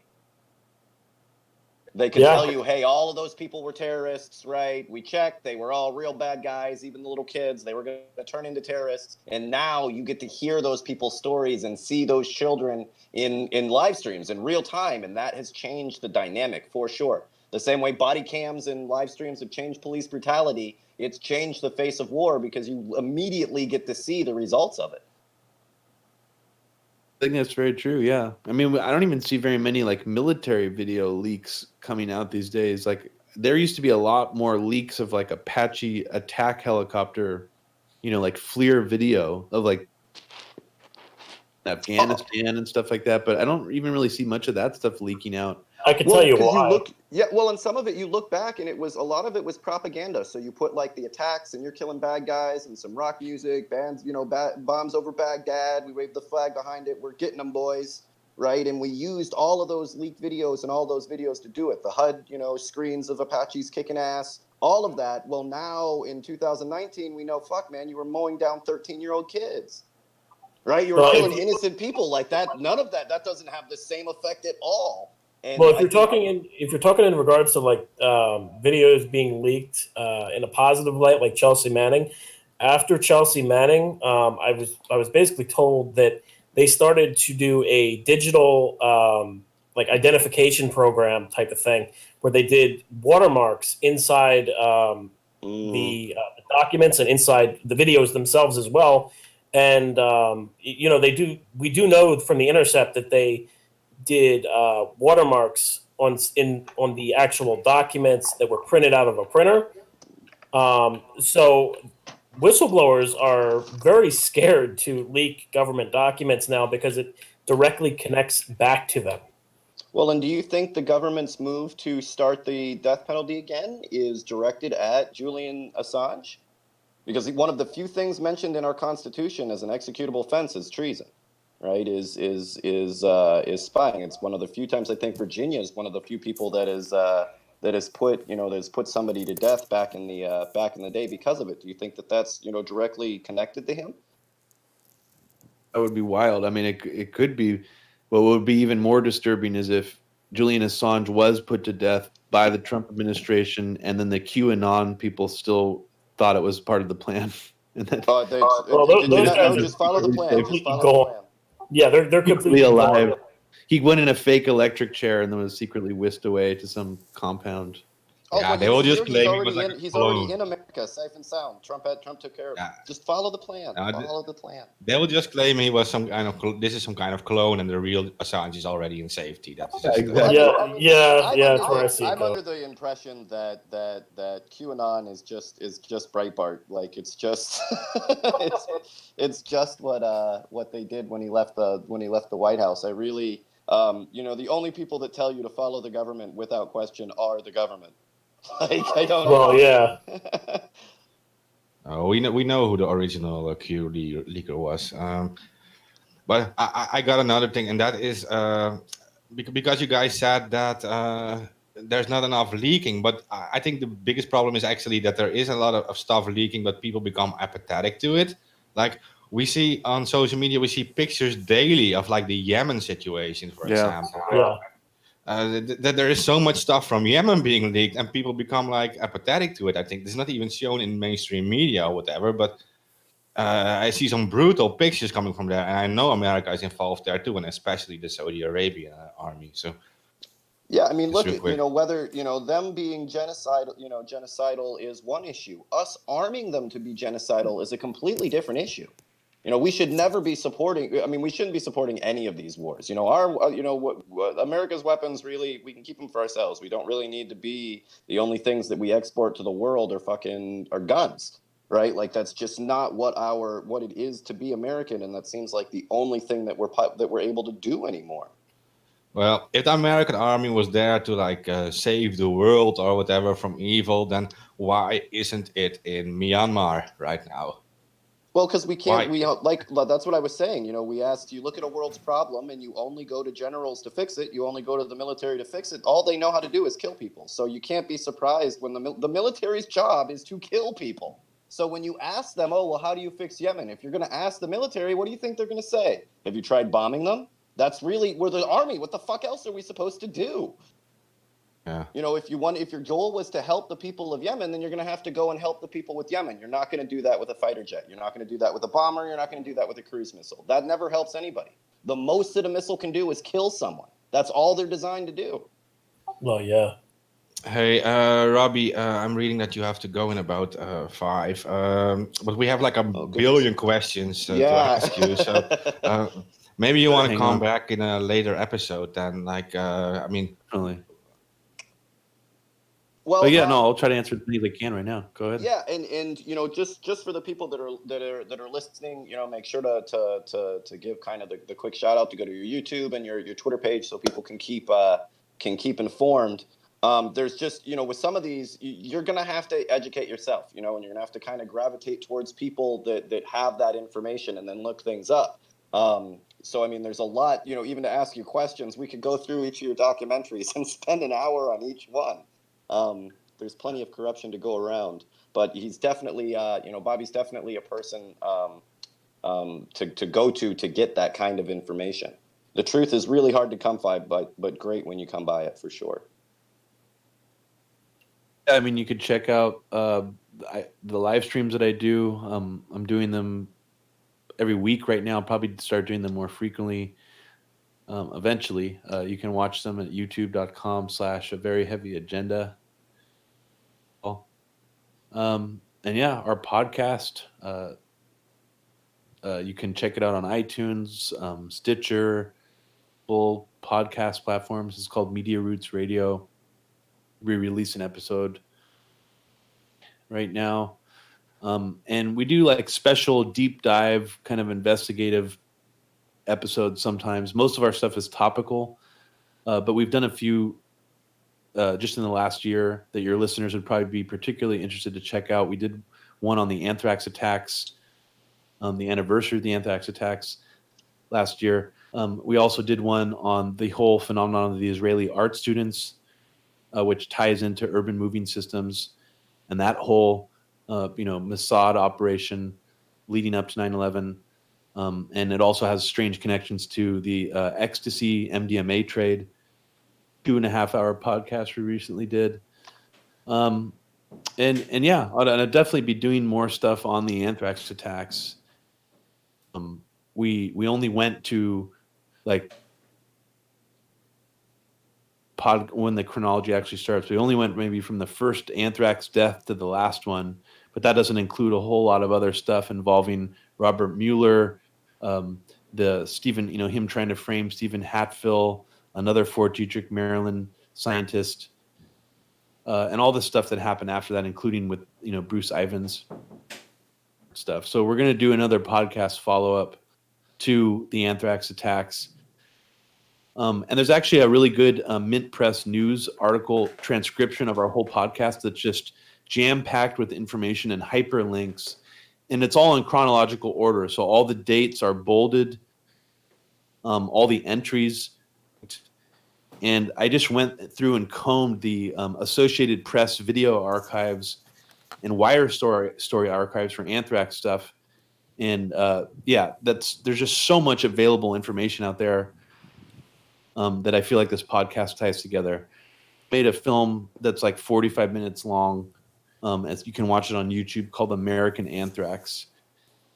It's sort of similar to A Very Heavy Agenda, and it gives you sort of a synopsis of the whole 2001 anthrax attack. So, yeah. Excellent. Thank you so much for coming on. And again, make sure to when you do launch one of your new podcasts, make sure to send us a link, and we'll boost that any way we can, put it on our networks. But thank you so much for coming on, and even more for your work, for helping and spread the truth. It's so important in what in the lies in. It's so important for people to be doing your work. So thank you. Thank you.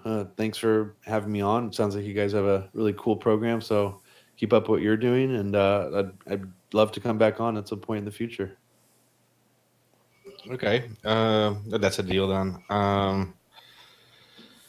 And we'll post some links to the different things you mentioned below the live stream. So if listeners want to quickly visit them, just check out the post of the actual stream we just we did earlier on. So thank you, Robbie, and just jump in whenever you want. Again, we have this whole Discord thing. We keep it open, so you can just join this show whenever you want, pretty much. Fantastic. Sounds great.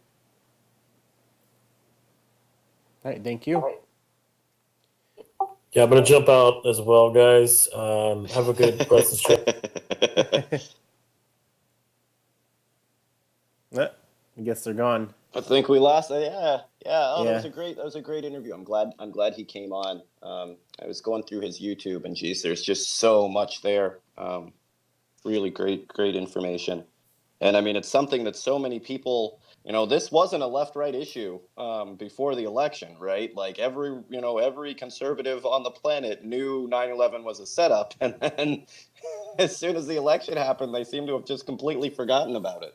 Yeah. Well, Terrence is kind of like a guest who's like in the same who's doing the same stuff as like us, and in a different way too. But so there's like 1,000 different subjects we can talk about with him, Yeah. and that's why like return later. I mean, he's pretty much aware of all the things we're also talking about. So perhaps even more. So yeah. Yeah, we've been getting some really great guests recently. Really lucky. Really lucky. We've been getting some really great guests. It's just impressed. Well, it's taken us 167 episodes to do, but I should give credits to Tan for that. She's working very hard to contact all these guests and doing all this work behind the scenes, and we don't mention her enough for that. yeah, it takes. I mean, none of us would be able to do any of this alone. You know, it all. It takes a whole. You know, it takes all of us being focused and working together. Yeah. Or it wouldn't work. It wouldn't work. You know, one person can't go it alone.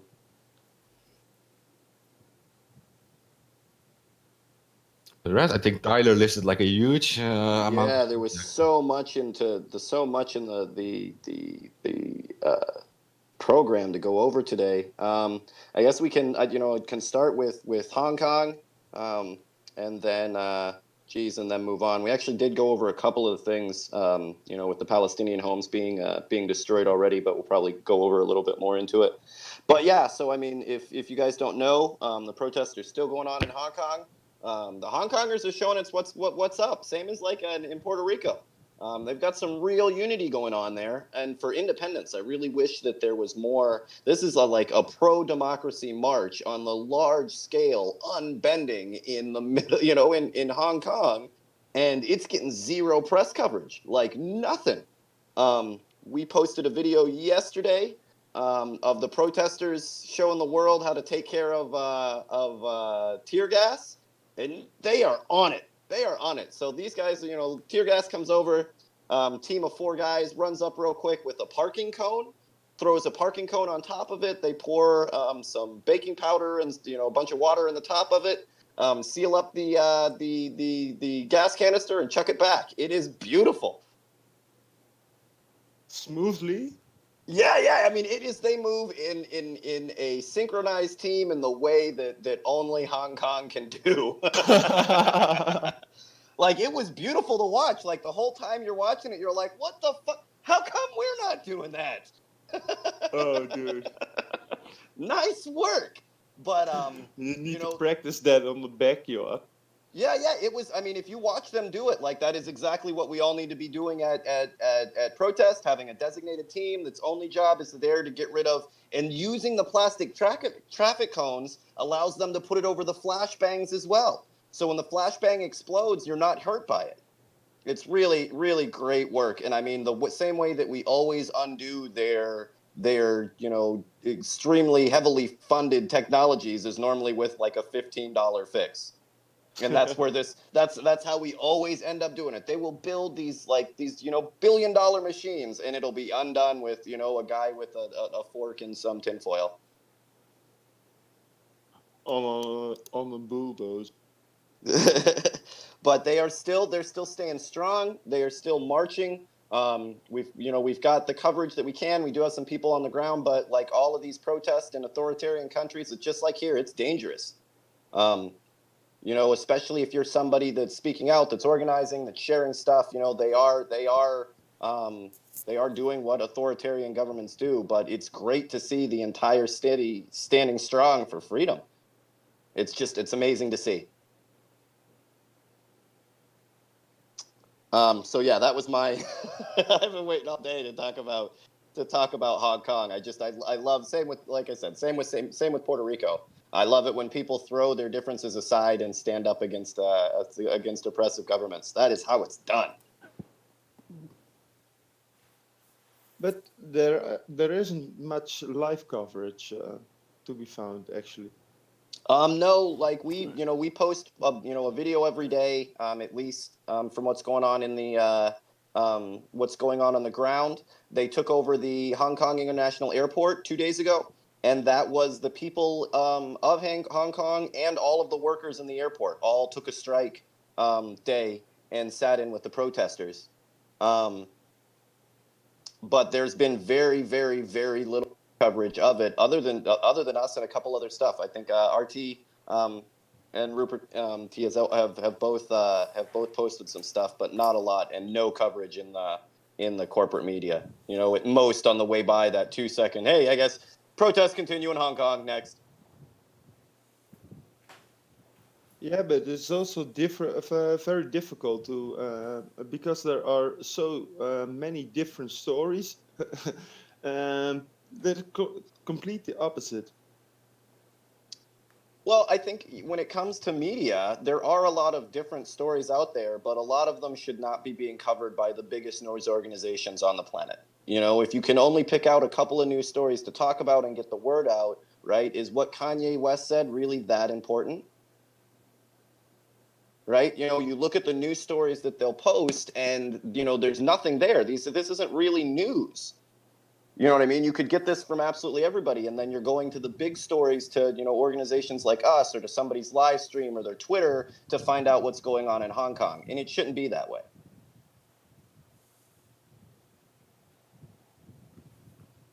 The media controls everything, right? Yeah. They think they do. Oh, yeah, they do. They think they Yeah, all right. Yeah, but keep that illusion. Yeah, media has grown way too big for the common people, but the world is awakening, luckily. Yeah, we picked a really good time. I feel blessed to live in the time that we do. Could you guys imagine trying to do this without the internet? It would be much more difficult. If we were trying to print off the information that we talk about, even in this show for our listeners, it would be a daunting task. To do all of that, the interview process and all of those things could be, it would make it just that much harder to get the truth out. But because of the time that we live in, we've got tools available to us that weren't even available to us 10 years ago. Yeah, I didn't see anyone teaching at a kindergarten how to defuse some bomb or something like that. Try that on my high school. It's became the norm. When I was a kid, the mass shooting training was not a thing. we didn't have mass well, actually, shootings I remember in '89. I do remember, when I was a kid, we used to have those nuclear bomb things, and they would tell us to get under the desk. I do remember that. Do you remember those? Yeah, and I was an Army brat, so I grew up on bases and forts all over the world. We did have some, what are you going to do if you got attacked? But to be honest, in most of the places, because you're a little kid and your parents are in the military, you figure, well, this is the baddest army on the fucking planet. We'll be fine. Right? So, you do kind of, when you're a little kid like that, you did do some of it, but you were always under the impression that, the fact that you were on a military base, it was either going to be over super quick or you guys would be groovy. Yeah. The only time that we were ever really attacked, I remember being a kid and during Desert Storm 1, that did seem a little bit hairy at the bottom of the base in Landstuhl. They parked big tanks and attack dogs and machine guns at the bottom of the hill. Landstuhl sits on the top of a big hill. It's like a 5-mile run up to the top of the hill. So they parked all of the heavy machinery down at the bottom of the hill, and you had to pass that. And I remember being excited about it, not really scared. My parents having to go and turn the car on. There was a couple of car bombings here or there, and also with Northern Ireland, some things that got mussed up there. I remember being stressed out when my parents would have to go down. We'd wait at the doorway, and they would go down and start the car. And if there was a bomb, that it would kill them and not kill us. And I remember just being so stressed out every time you would see them go down and start the car that this was going to be it. But as far as on the base and all of that, yeah, we did get some stuff, but I wasn't super stressed about it. I don't even remember what it was.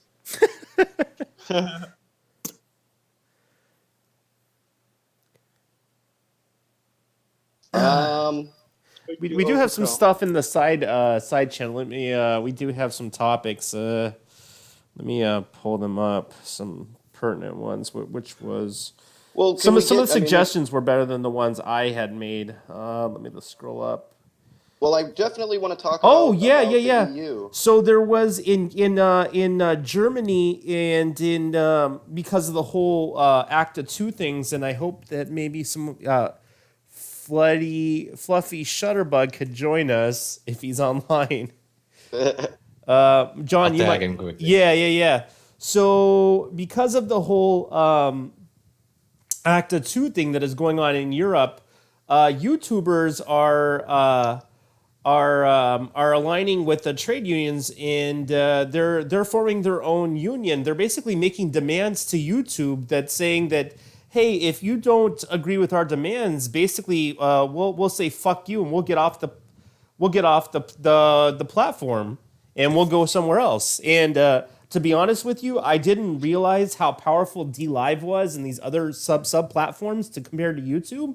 Like, if you get fucking banned on YouTube, there are other places you can go where you can get an audience. Yeah, and they're getting more. Yeah, and they're getting more popular the more that YouTube and Facebook and Twitter and all of that, censor people and try to come down on them. We're gonna have to unionize. That's more than obvious. In all of these social media platforms, people aren't watching social media, aren't watching YouTube for the commercials, right? They're watching it for the content creators. So no content creators, no money for commercials, and they're gonna have to learn that. Hold on, we might get an ACTA 2 guy coming on to talk about this, but he'll probably join. But you were right about Dlive, Tyler. I was shocked to see that too, because I was searching for PewDiePie. I was kind of looking to work on our SEO and stuff to boost our show a bit in Google, and then I searched for PewDiePie and I saw Dlive showing up in his top 3 results. Yeah, this thing is very strong. It even showed up above his YouTube in the results. So, hey, Fluffy, can you hear us? Yep, I can hear you. Yeah, this happened in the last week or so, as long as I knew about it. This actually started in Germany, where the YouTubers are starting a union and they're giving demands to YouTube to unionize, which they have the right to do. And if you're anywhere in the EU, you can join this YouTube union, and they're giving demands to YouTube. And if they don't, they're just going to leave the platform, which is going to lead. But YouTube thinks, we can get some of our top 10s, but honestly, if the EU leaves, if they all unionize, that's 40% of their income. So I don't think that they can afford to not listen to these guys. Well, they're doing more than that. They're going to sue them if they don't start acting right and, listen to their demands. None of this, your corporate terms of service, supersede the laws of the nation. That shit's over. Well, yeah, we also when you sign up for a YouTube account, yes, and you sign up to streaming, yes, we understand. We are well versed in copyright infringement and all this, but it kind of ties into the ACTA 2 shit, where we we have the right to stream whatever the fuck that we want, and if we can prove that what we're doing is ours, then you have no right to fucking touch it,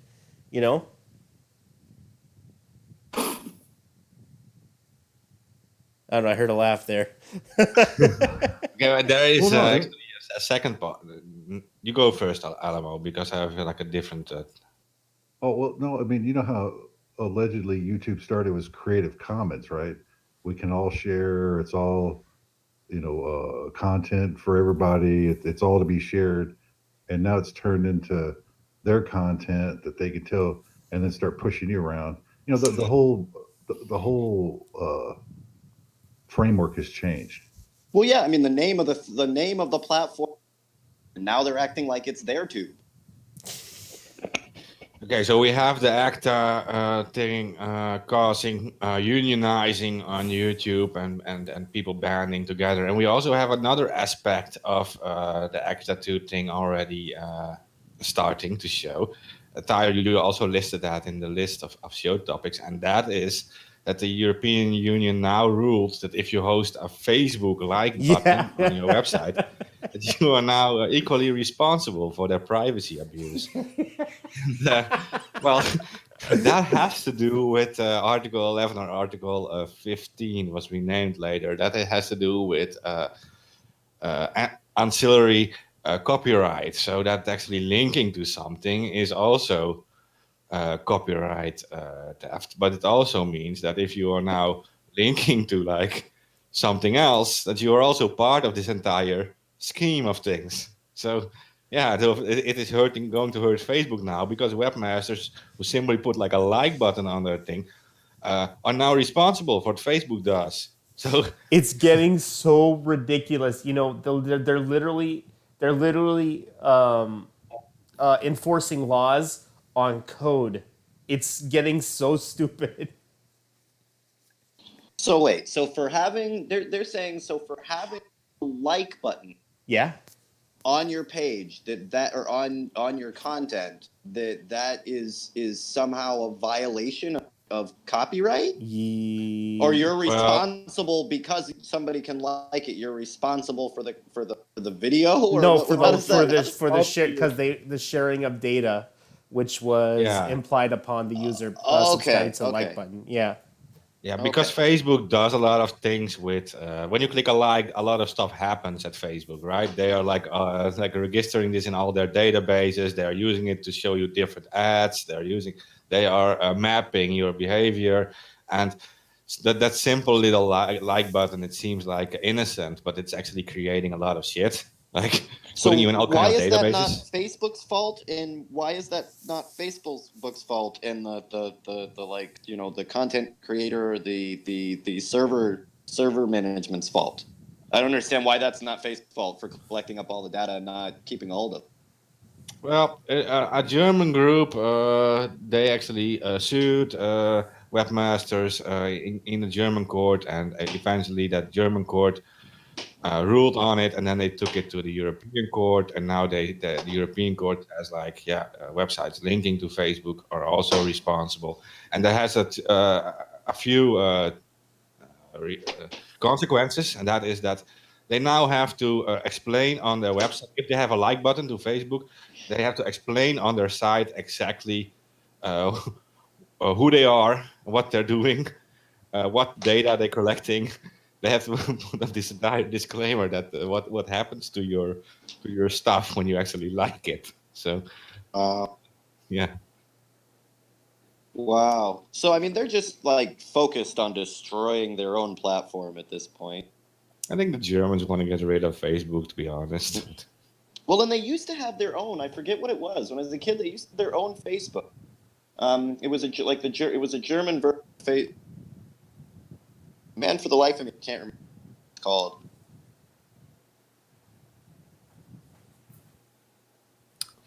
I don't even know. I do know we had our own, like in the Netherlands, we had Hives. It was even bigger than Facebook is now in the Netherlands.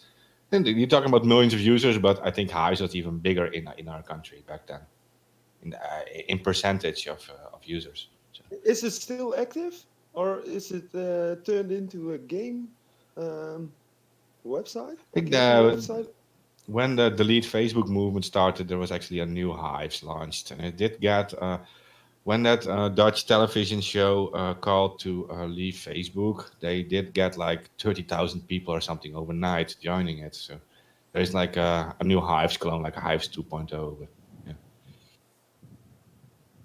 I don't know how many people are there.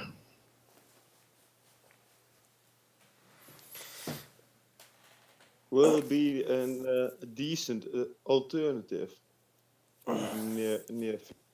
I don't even know if it's here yet, to be honest. There's a lot of companies that, people are flocking to it, and I mean, sorts of different platforms, but no became like the next Facebook or MySpace or whatever yet. So I don't even know if it's here yet. There could be, that's how software and media, tomorrow an app could come out that's crazy popular, and, the next day nobody's on Facebook. That's just how it works. Nobody has any loyalty to a social media. They've got a loyalty to the people that they follow and watch on it. I'm pretty sure I never even shut down MySpace. It's still up doing something. we do see a big move to like Instagram, for example. But I know like free speech activists they join sites like Gap, for example. But that's not like your random grandma won't join Gap because of that. That's just not Yeah, it. same with MeWe. Only Kind of Pinky cool, and but it's not the next big thing. No, no. You have the Yes. whole decentralized project like Mastodon, for example. Use the same script as Gap, but it is like decentralized. Anyone can start their own Mastodon server, and it just connects in the main Mastodon site. You can click like join this server, and you have like compartmentalized social media. But also that is not a solution to everyone. I mean, people just want everyone to know about their new cat and stuff. So yeah. While About we're the on the what? topic, oh no, go ahead. What did you say, Mark? About what? No, I was talking about the Mastodon, but it's compartmentalized, so it is a solution. But because you can set your own rules for your own Mastodon, and in the Mastodon site, you can actually do a search for Mastodon servers, and you can click like this server allows porn or whatever. This server allows copyrighted material. You can actually search for that. Uh, but because it's compartmentalized, like the normal people, like the kids and stuff, they just want everyone to see their posts, and for them it doesn't work to work in like small compartments. So Eventually it will, I guess.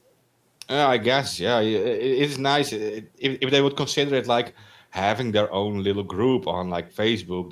If they treat their own Mastodon server like that, then it can work, and they have just all their friends on their own server and their Well, it's families. been, social media, your profile has became kind of a little bit of a version of you. So people do like it's not open and you don't want your information sold to a corporation, but you like having favorite get, you're into and what your likes and dislikes and that stuff are. People like having that web pages, social media, whatever. That's part of it. What they don't like is having, what we don't like is like having information stolen and moved around.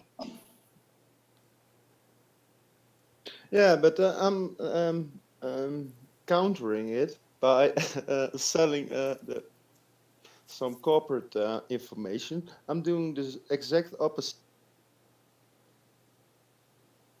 towards the companies, and somehow you get some reaction from Facebook. Oh yeah, they like to sell your information. They And Kind I of like to bad. sell them. I like to sell them some that as well. Yeah, Well, well, it's like fishing. You buy some bait and you go out to fish, and Facebook pay. yeah. Well, WikiLeaks has been doing that for free pretty much, but it results in Assange probably going to jail for 175 years. So no, they don't really like it. Yeah. Well, never heard such, but I'm not reading their letters. Everything they send to me, they send out of their own. They should know better. Speaking of Assange, I think we probably we need to go. Both Chelsea Manning still Yep. being incarcerated.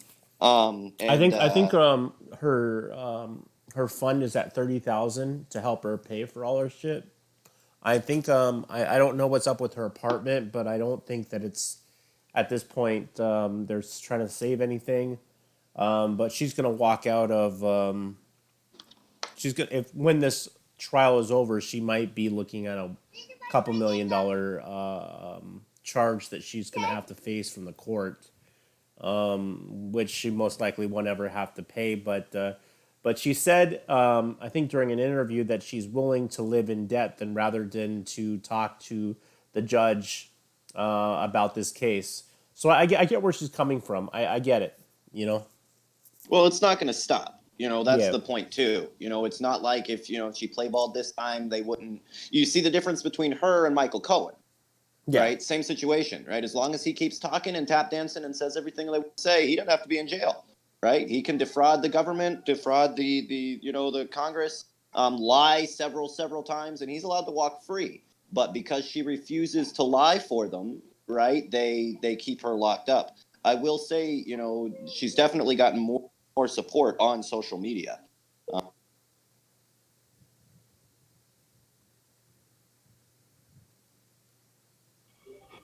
Tulsi Gabbard has?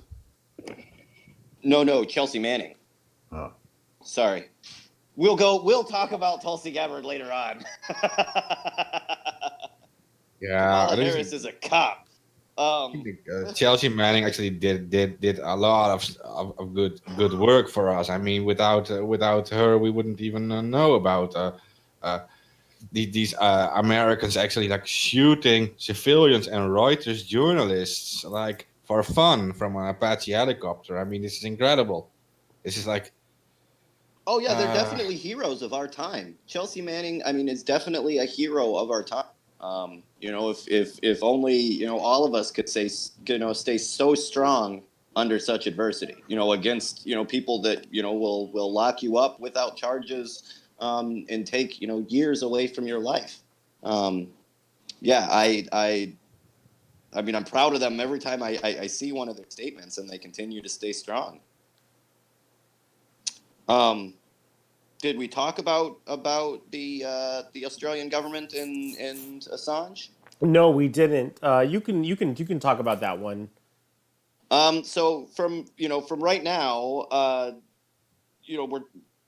think at this point it's only the people asking the Australian government. I don't think the Australian government has said that they will not do it, but there's a big push to when they're talking to Pompeo in the next week and a half, something like that.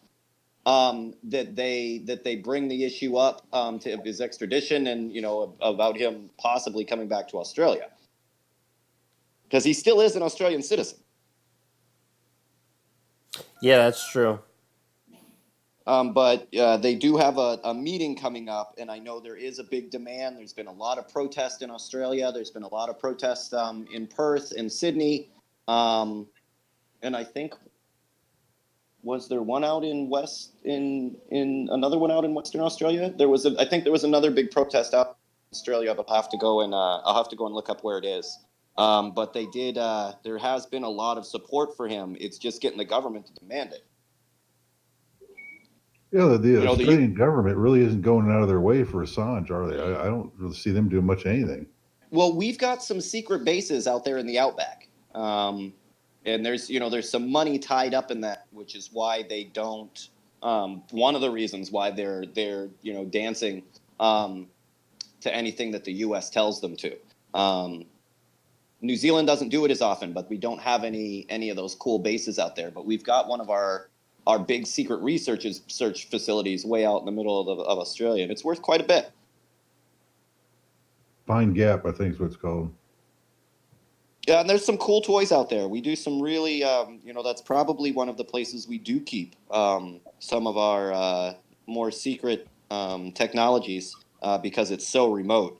I mean, and unlike Area 51, you could drive right by it and not realize it, because we drove down you drive down the road that the base is on, and I mean, there's no markings, no anything, just much outback as you can see in any direction.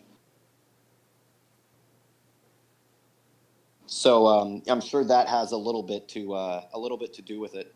Us and Australia the U.S. and Australia have a really weird relationship sometimes. When we make bad decisions, they tend to jump behind us for some reason.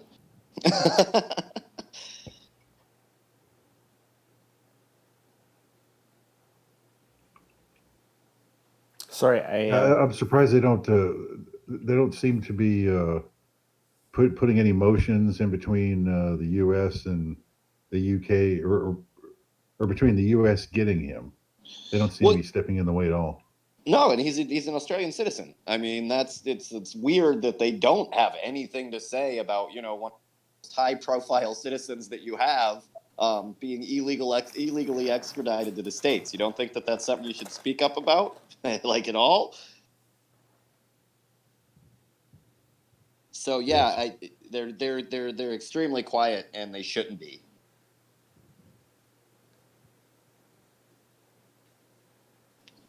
But hopefully somebody did say that they just got an interview with them, with Julian Assange. But then I didn't see anything else about it. And then the page that it was on was like a weird pay site. So I don't know what the deal was. Sorry, what did you say? Well, there was a journalist that supposedly just got an interview with Julian Assange, but then the interview disappeared, and then it was a pay site to like get There's been a to lot, it. like I've been saying, there's been a lot of that going on, and I'm not sure if Julian is aware of what's going on. Like the guy that I told you that had written a letter to Julian, but Julian mailed him back. I don't think Julian realized that this guy was more focused on him than it was on Julian.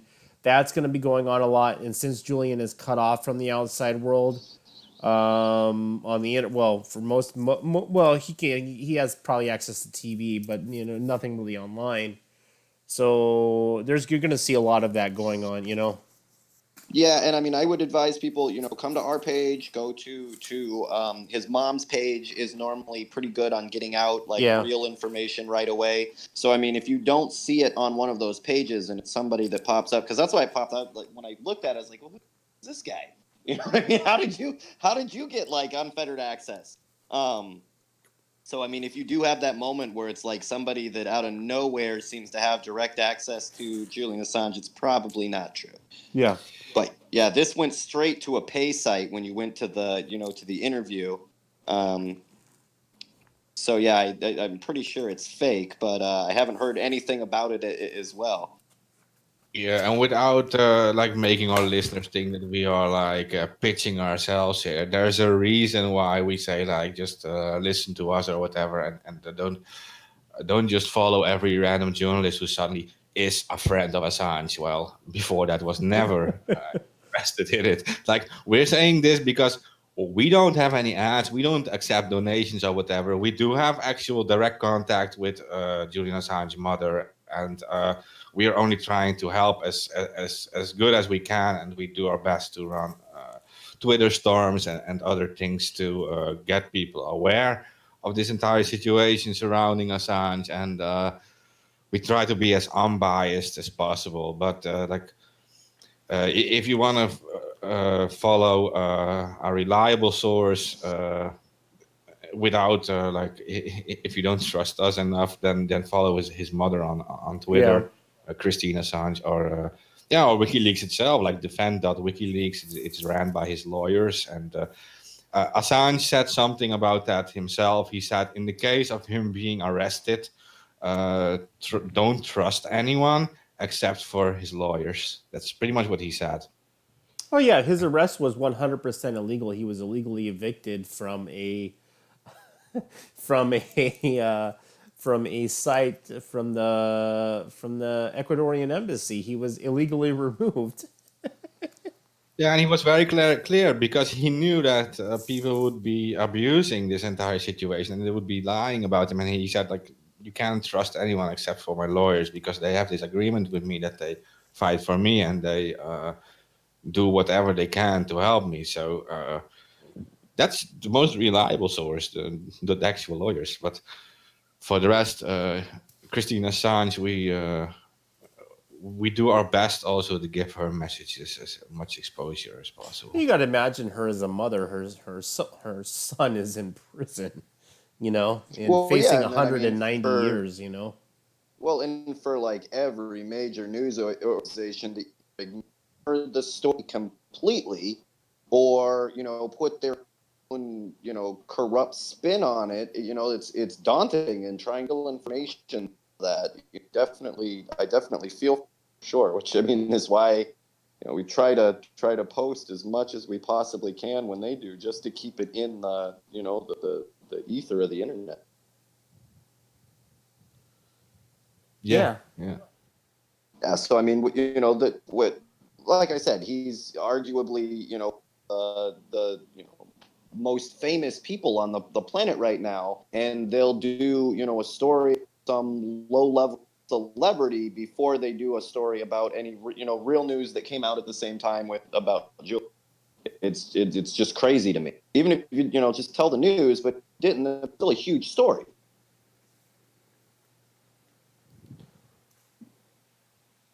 Yeah, so if you guys are on there, like he said, if you don't feel comfortable, just go to us. Then go to his mom's site, the WikiLeaks site. Go to somewhere where you're going to get some new information, and beware that there are people out there spreading misinformation. There are people out there who are getting paid specifically to spread misinformation. Yeah, and the same old narratives are also still being pushed by certain groups of people, like calling Assange a rapist and all these things.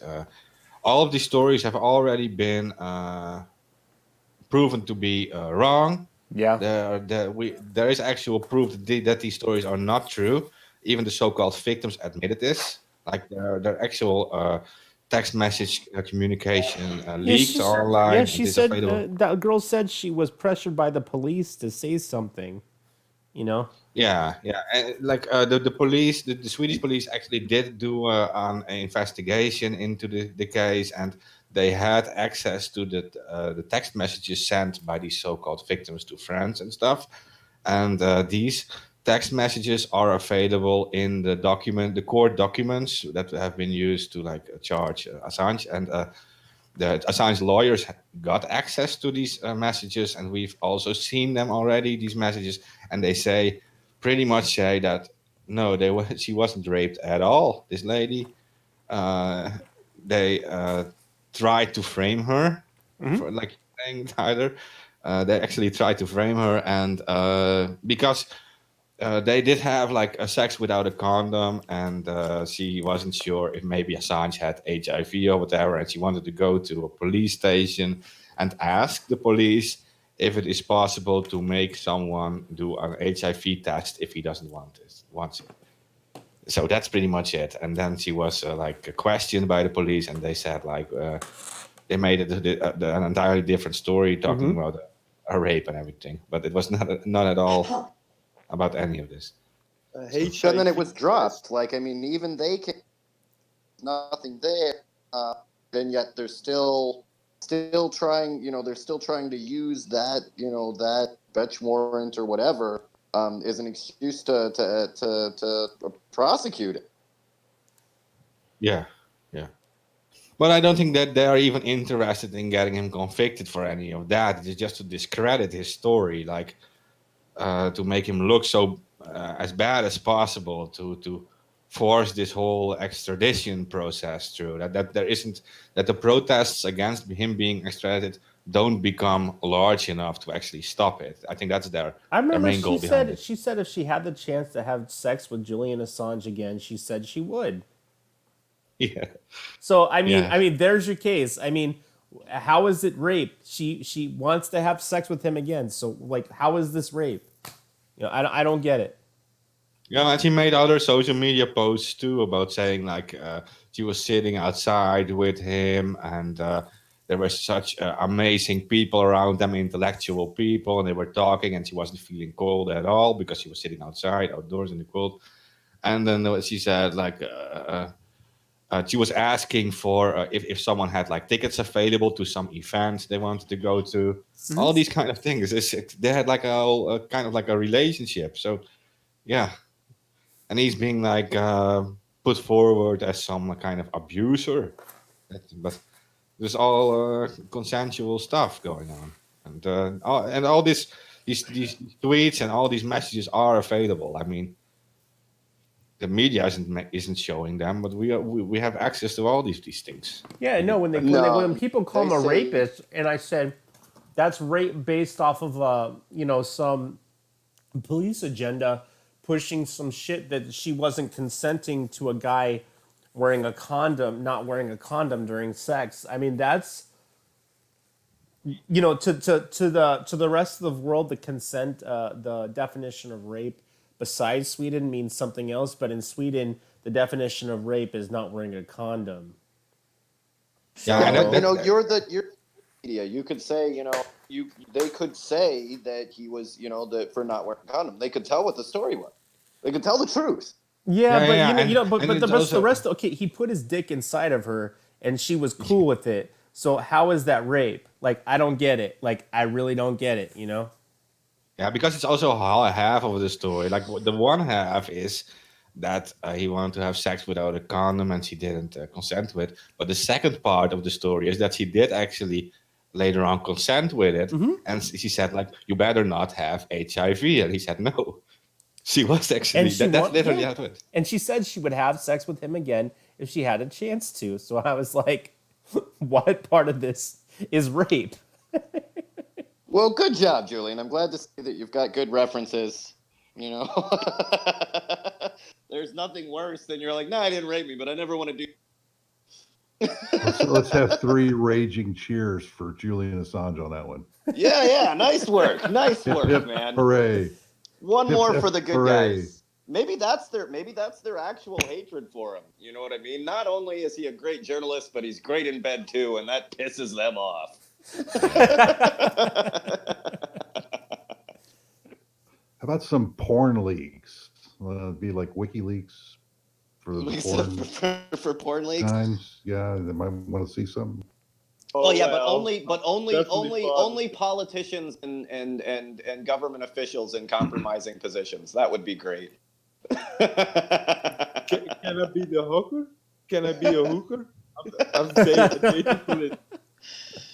Are you volunteering? Are you volunteering to be the honeypot for these? You volunteering to be the honeypot for these? Fully. I'll do it for the team. Watch, I'm gonna get us censored on some platform for what I said in a few hours. Sometimes a man has to take it like a man. Yeah, we're going to get censored on this episode, but I've came to that conclusion. I came to terms with it already. Like I almost go into these live streams to see how much truth we can get out before we're censored. Like that's my number one goal. Hunting for royal pussy. That's oh yeah, please. There's the book that Swoden had put out. I actually don't know all that much about it. But I know he did release a new book. Do we have more info on that? For what? Edward Swoden's book. No, I don't. And I think it's going to be out September 13th from his publisher. I know he finished writing it, but the hold on, let me see. Where did I retweeted it's from his publisher. It's going to be a memoir, right? Like like just a biography, kind of like a biography of everything that has happened. Yeah. Like so far. It'll be out in the next month or two. Yeah, September 17th. It'll be out. Permanent Record is the name of the book. Yeah, set to release September 17th. But it's not a leak. It's just what in his journey really. This will help him out in the long run because honestly he's out in Russia by himself. When not only doing this, you're supporting somebody who informed us about how bad the government is really spying on us. Yeah, which I support. The government's. How bad does the government have to be spying on you for your run off to Russia? Think about that for a minute. But I mean, yeah, it does have a new book coming out. I had assumed that it was already out. I just hadn't heard anything about it yet. But yeah, it's titled Permanent Record, and we'll post the link to his publishing company. But yeah, Permanent Record is to be released September 17th, 2019. It'll be on Pan Macmillan Press or some shit like that. We should also explain real quick to listeners that that is also a narrative being pushed about Snowden, that he would be like a Russian spy or whatever. But people have to realize that Russia wasn't the first country he ran to. He actually ran to Hong Kong. And he was kept safe there for a while until the United States put so much pressure on the Hong Kong government that he just was about to be like arrested. So, and then the only choice was to actually go to the country that, like one of the few countries in the world that isn't scared of the United States establishment, and so he just went to Russia and applied for asylum there. So, but the first choice wasn't Russia at all. It was he was in Hong Kong. He probably would have a much better chance getting in now than he did then. Yeah, he was actually staying in Hong Kong, I think, for a while before he left to Russia, right?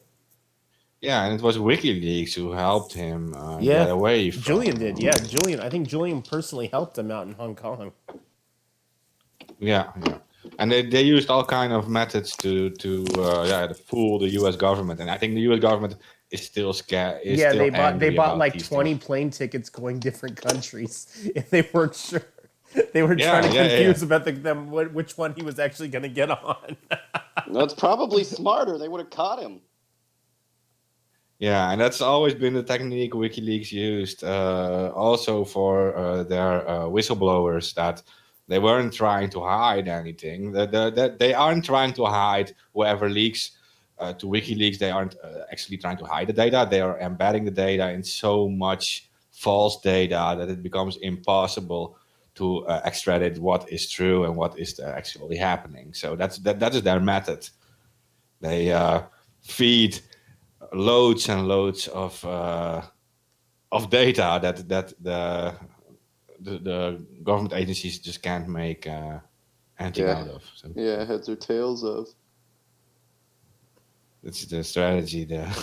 They understand very well how this works. Like you where's he going? Everywhere. He's going everywhere.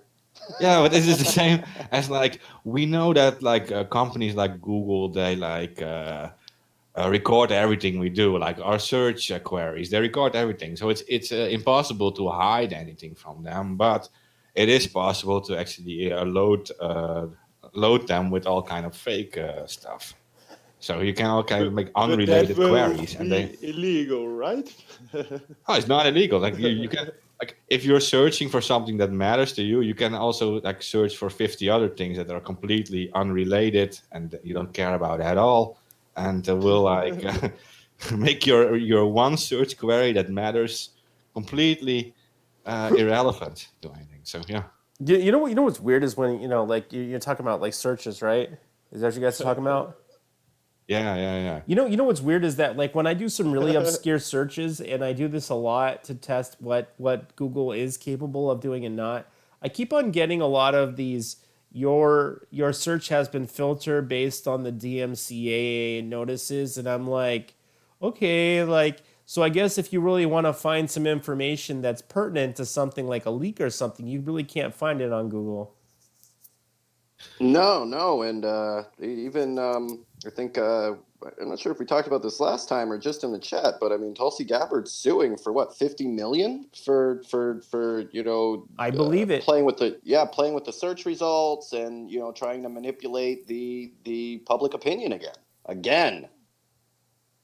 Yeah, to be fair, Google doesn't actually delete it. They put it in the chilling effects thing. So it won't show up in the search results, but like on the bottom it shows this many results have been removed. Yep. Check chilling effects, and then you click a link and you see exactly what's been removed. That includes even copyrighted material. It still shows in the chilling effects thing. So yeah. Yeah, I think it gets ridiculous to the point where a search engine, what is meant to show you the information, whether it's wrong or it's not, is controversial. Why should a search engine be playing political sides? That's where you get into some danger zone. Is in this country, in the United States, we have something that's known as the First Amendment for the freedom of speech and press. Regardless of whether it's wrong or it's right.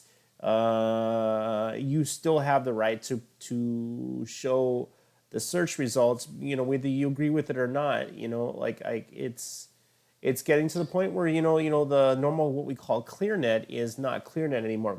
I should call it CensorNet. Well, look, we spent the first little bit of the show talking about the propaganda that was set to the war in Venezuela. That's all shown to be false now. And those, CNN, NBC, all of them, they don't have a little check mark next to those stories saying that they're fake. Even though it's been proved, all of it was propaganda. It was all, John Bolton, everything he said was complete and utter bullshit. There is not a little star next to those, next to those articles saying that they were fake and made up. They're not redacted, not anything. But then, they'll go through and, if they don't like what you're saying, you're marked, and then there's no getting out of it.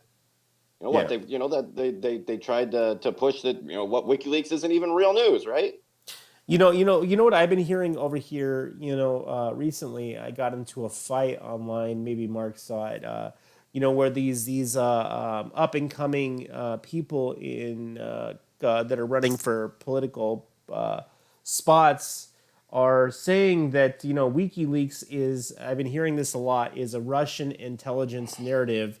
And I challenged some guy on the internet, and he couldn't back it up. I said, can you prove that WikiLeaks is a Russian intelligence agency? They said yes. They said based on X, Y, and Z. I said no, that's not proof.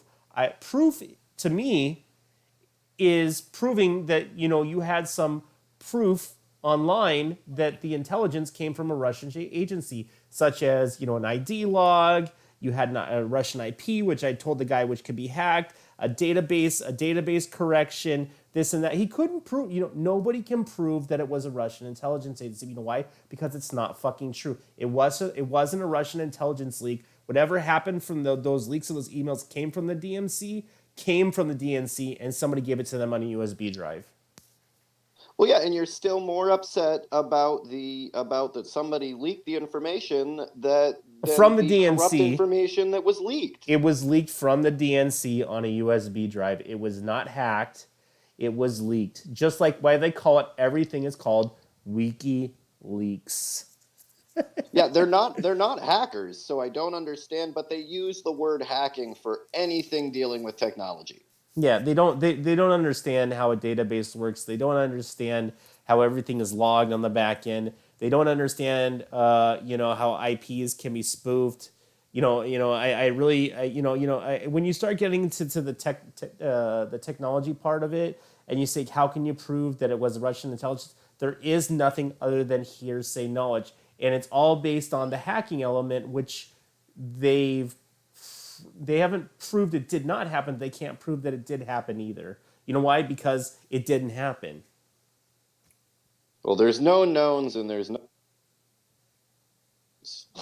Well, I'm not saying that Russia didn't hack anything. But what I'm saying is that DNC leak with the DNC emails, that was a leak. It was not a hack.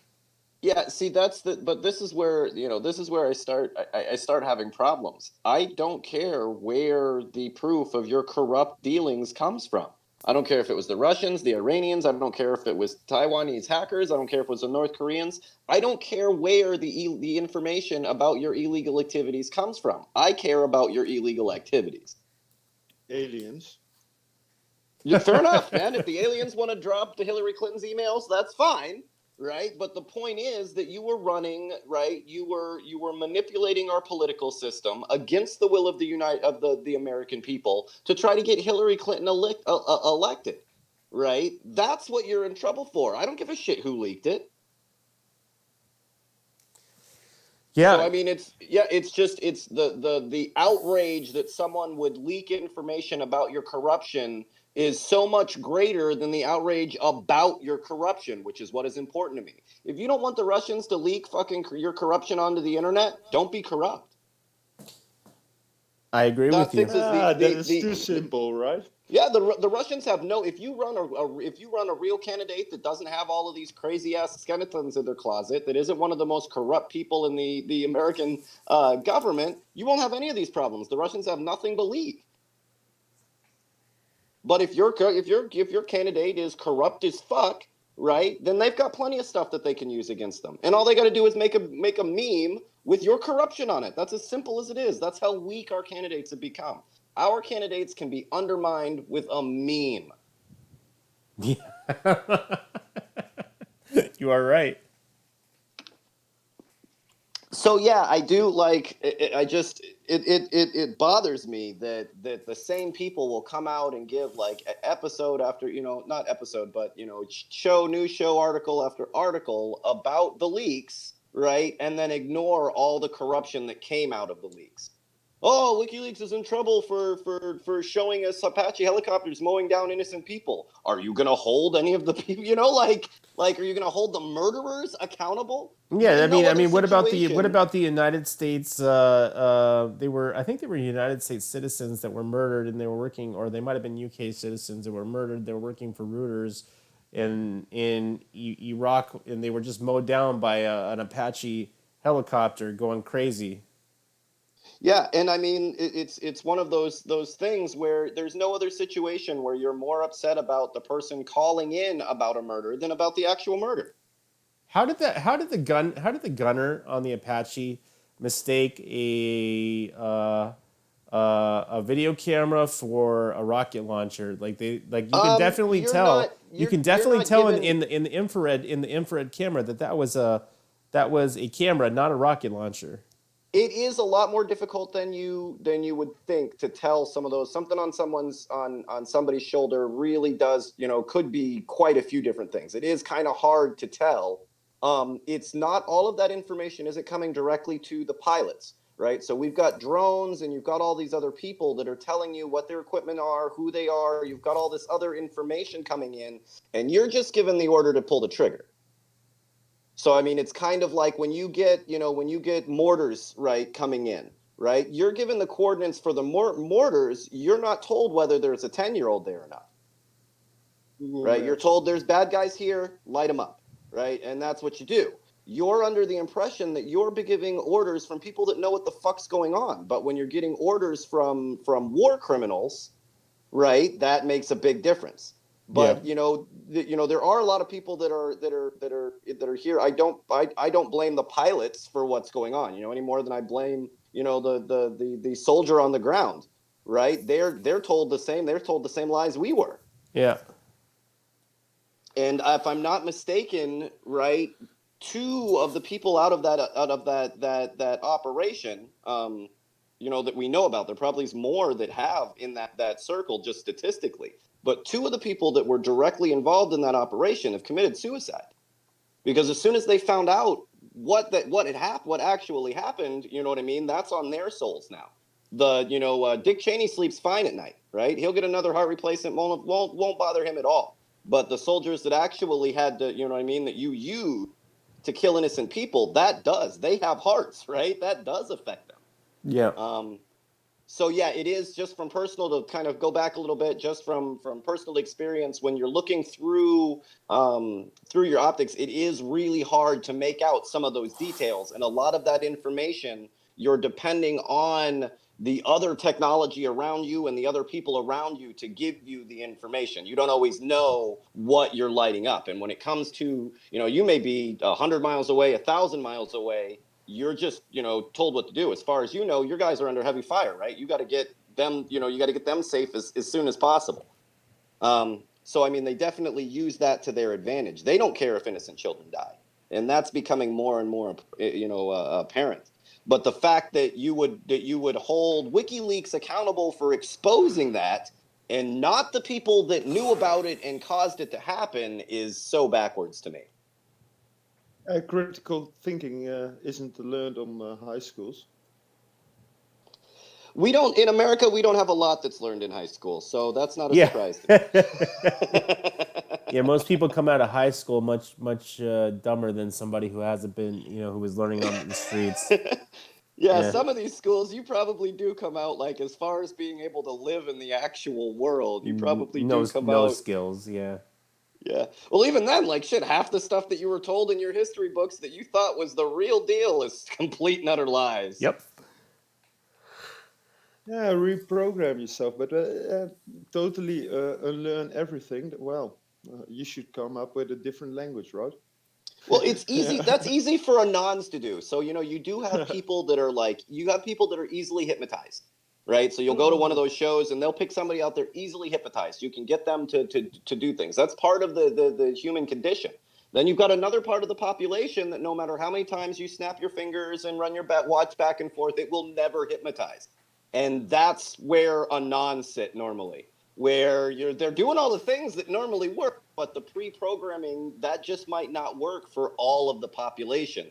And people that are in, anonymous and activists and truth tellers across the world may fit in that other category, where they're doing all the magician tricks they possibly can, but they just can't seem to hypnotize you no matter how hard you tried. We all went through school, right? Through college, through all of that stuff, and you'll learn it. I'll take the test and still know, man, you are full of shit. And use emotions as a way to communicate, digital. Well, I think they try to remove the things that make people emotional. You're only allowed to show one emotion, and that is anger, right? And that's not the case. You got a whole plethora of different ways to communicate and express yourself, and they tell you that you can only express yourself under in one single way. Well, this is also this is what I mentioned before, on this episode, that we you do see a lot of stuff coming from like Yemen, right, and this violence, but people become apathetic to it because that emotion of feeling bad for seeing actual kids and people being murdered, like on these pictures, you can actually see pictures arriving daily of more people dying, kids dying in front of you. And there is this apathy that people don't ask enough for us to step in to stop this whole thing. And that's exactly what you were saying, Terrence, that the only accepted emotion now is like anger, but in the wrong way. Like we don't, there is no empathy anymore with people. Yeah. Well, I mean, you can't. You can be angry, but only about specific things, and you can never I'll be 100% honest with you. When I see those pictures, when we do these, when we do the research and we have to post this stuff, it affects me, right? It hurts my heart to have to do that. Now, what we do with it afterward is up to you, but it's definitely emotional. I don't want the world to be like that. But if you say anything other than I'm pissed off, right, then immediately tree hugging hippie, right? Yeah, they're also banking on fear that people are afraid to lose what they have, and then at the same time they're also pushing this whole thing the economy collapses unless we invade all these countries for resources and stuff. So they're not even asking for us to stop the stuff in Yemen. They're asking for us to actually invade the countries with resources. And you'll have people come out and say, you know what this country needs? A war. No, what the fuck are you on about? Right? But they will, you'll have people say that somehow the savior of our economy has to do with murdering people. And that's definitely a trick. The military industrial complex has tricked you into thinking the only thing that Americans can do is make war. If you're not making tanks, you're useless. That's what they're telling you. Yeah, and we do have here with ABB, we do have episodes. We tried to do an episode with Yemen, and the connection was even so bad that it was very hard to do. We have a Free Palestine upcoming soon too. I mean, there's these Free Palestine activists. They're looking to come on, but it is so difficult for them to even have these consistent quality connections to be able to be on these audio shows. And yeah, I mean, a lot of the videos that we get from Palestine, from Syria, from Yemen are hand walked, right? Like somebody takes them on a USB that's traveling to Europe or traveling to Turkey, and we managed to get them, or to Egypt, and we managed to get them out that way because either we get shut down on this side, from our alphabet soup agencies, or they get shut down on that side or can't get connection, or they put themselves in such terrible danger. We can't in good conscience interview them because if there's any inkling of where they are, what their names are, where they are, they're in real danger of not being arrested or harassed, but just being straight up killed. Like if they know where you're broadcasting from, there's a rocket on its way, and that's really, that's we can't put our guests in those kind of situations. So it does make it really difficult to get information from the ground. But we're normally, if a couple of hours, if not, at most a day behind of what's going on the ground. CNN should be doing that, right? Like, this isn't, we have. Yeah, there's huge corporations with all sorts of connections and investigative journalism, and can walk into the embassies and talk to people and all of this, and they don't do any of it. It's put on people like us to try to get real information to people.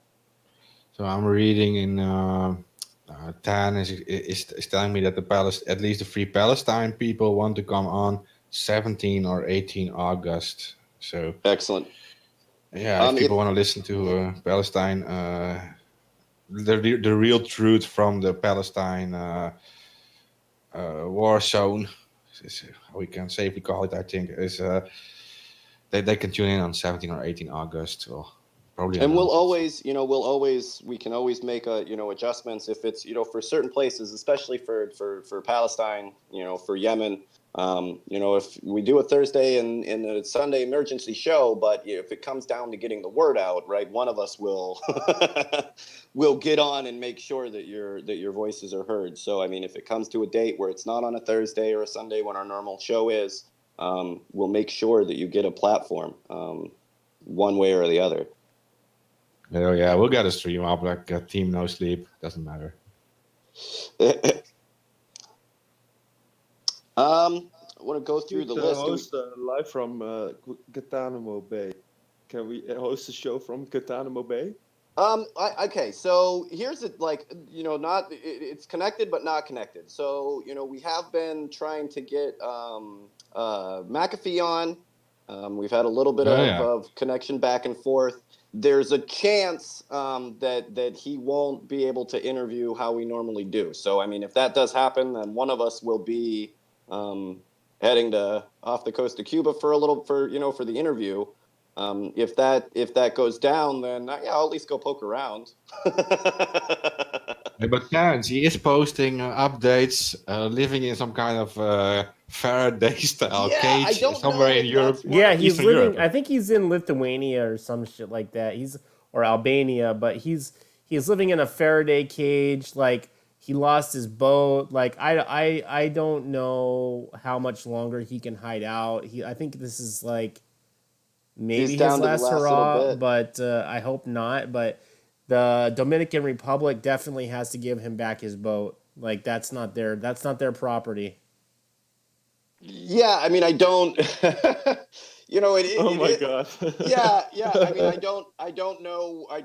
You know what I mean? I don't know what the story is with the boat. So, I mean, if he comes on, we can ask him all of those questions, because I don't know what all the information is. It can be my car, but to be honest, if there's a shitload of cocaine in it, they don't normally ask. Like, there's well, not a yeah, lot what can happened do. is that he docked onto the Dominican Republic, and they were going to meet with the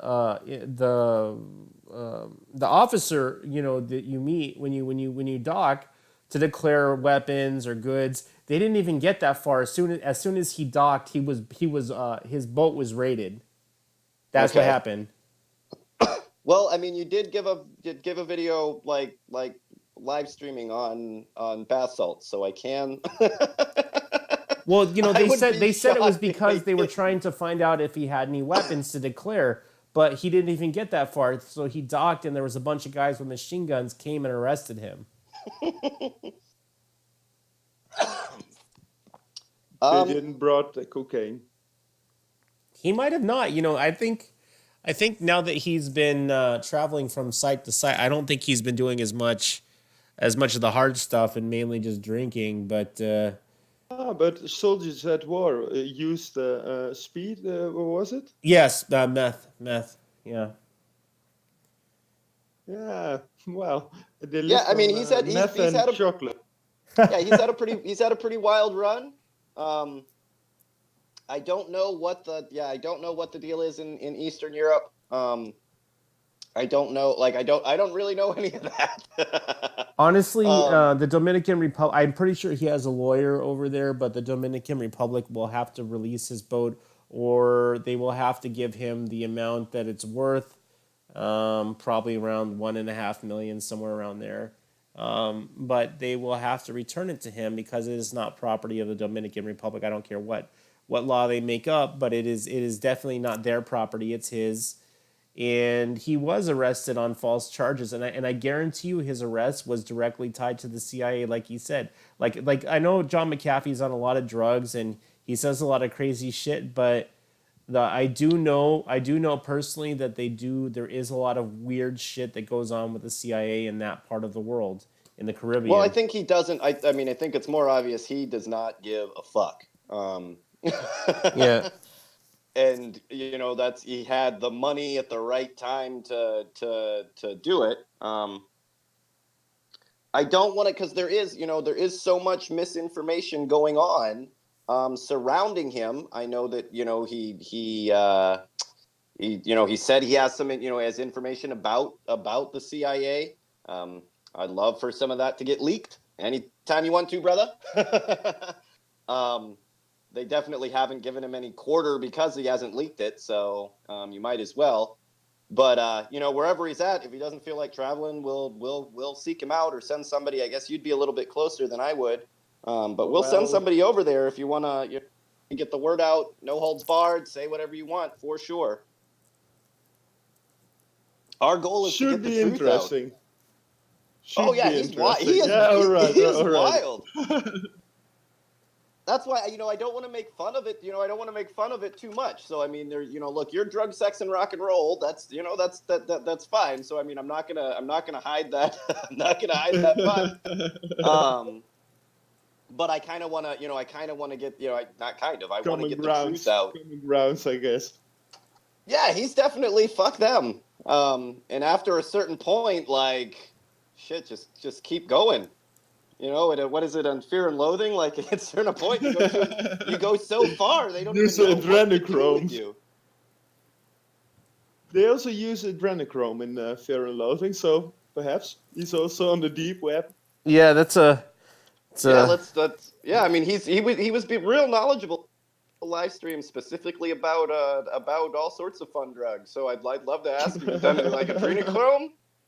Oh yeah, I know a lot about adrenochrome. Adrenochrome is a hypothetical drug that comes from the adrenaline gland of a lamb right before it's killed, or a person right before it's killed. The problem with that drug, and I've looked far into it as far as I've researched it, it is highly unstable. And in order to get a stable version of what they would call adrenochrome, what we called mixing silver nitrate with pure adrenaline as it's being released from the brain directly, so it's a very unstable chemical.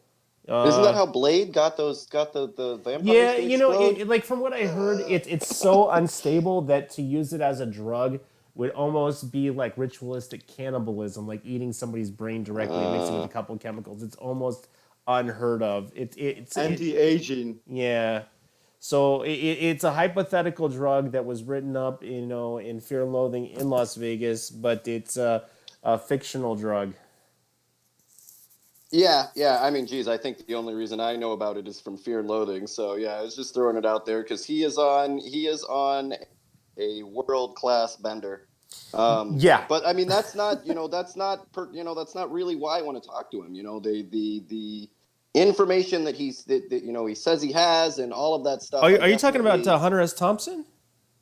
No, I'm sure Hunter S. Thompson he's has dead. some fun stories too. Yeah, I he's know. dead. But I'm sure he had some fun stories too. Yeah, he's been to Bohemian Grove and partook in the ceremonies. Yeah, that's what I mean. He's written about it. Some of the information that we have about Bohemian Grove is specific. I also heard he also partook in cannibalism at some point. You didn't read about that, did you? Yeah, I mean, I wouldn't. I mean, you haven't, but it's also one of those things that he's in the kind of circles like that kind of ritualistic cannibalism does happen. I mean, that's real. So the and it's not the poor that are involved in it. So yeah, definitely not the poor. Yeah, so it wouldn't be it wouldn't be that far of a stretch. You look at the problems that was it Twisted Sister or Spinal Tap, which was one of those guys. The singer from Twisted Sister, he's a weirdo. He's done some acting gigs since then, but a lot of it was some serial killer stuff, and from what I hear, he's kind of into the weird shit, like on the DL. You know what I mean? Yeah. Well, I know he gave in an interview, kind of admitted to there had been a ritualistic murder and some cannibalism and all of that stuff, and then almost immediately after, first the police started asking him questions, and then he came out right away and said, "Oh no, I was just, they were actors. I was just being scary for the camera." But it was the story that he gave was awfully specific. He did a movie in the 90s, late 90s. It was called like Stitches or something like that, where he played a serial killer that liked to go to women's houses and kind of like Silence of the Lambs, but he would sew their mouths and eyes shut and then would kill them. Fun. Yeah, sounds like a Monday evening for me. Yeah, because that guy from Twisted Sister, the vocalist, it wasn't to be honest with you, there's more evidence that it's not an act and that he has some real intense feelings about serial killer mentalities. This was from I guess he was at a party, and this was part of the party event was a ritualistic rape and murder and cannibalism or whatever whatever they do. I came back at a good topic here. I would like to see the flyer. We're talking about the lead singer from Twisted Sister. What's his name? Lee something. Strangeland is the name. Strangeland, yes. Of the movie. That was the one where he sewed up the mouths and the eyes shut. And he was a serial killer. Yep.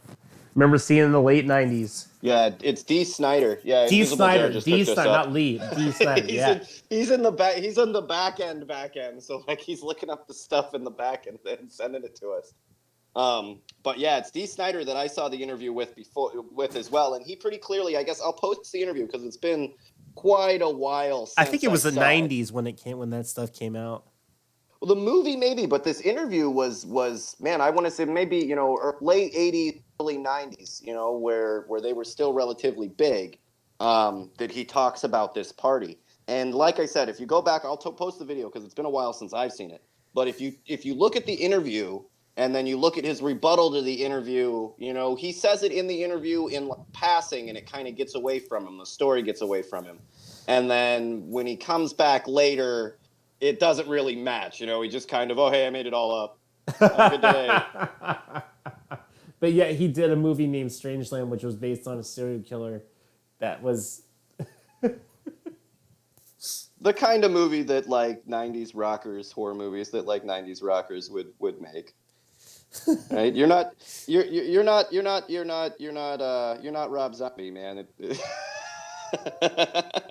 There's only one. Yeah, growth.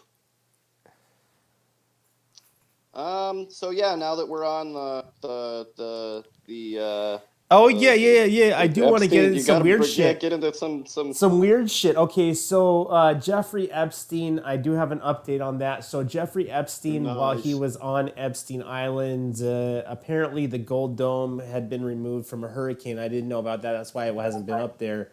But apparently, while he was up there, he had a group of scientists that were there.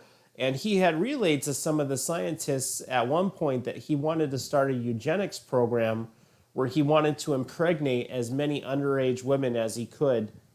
20. He wanted to repopulate the earth, starting with 20 girls, and then for some reason he wanted to have his penis removed and then cryogenically frozen. I wouldn't doubt it. Not sure what the extra.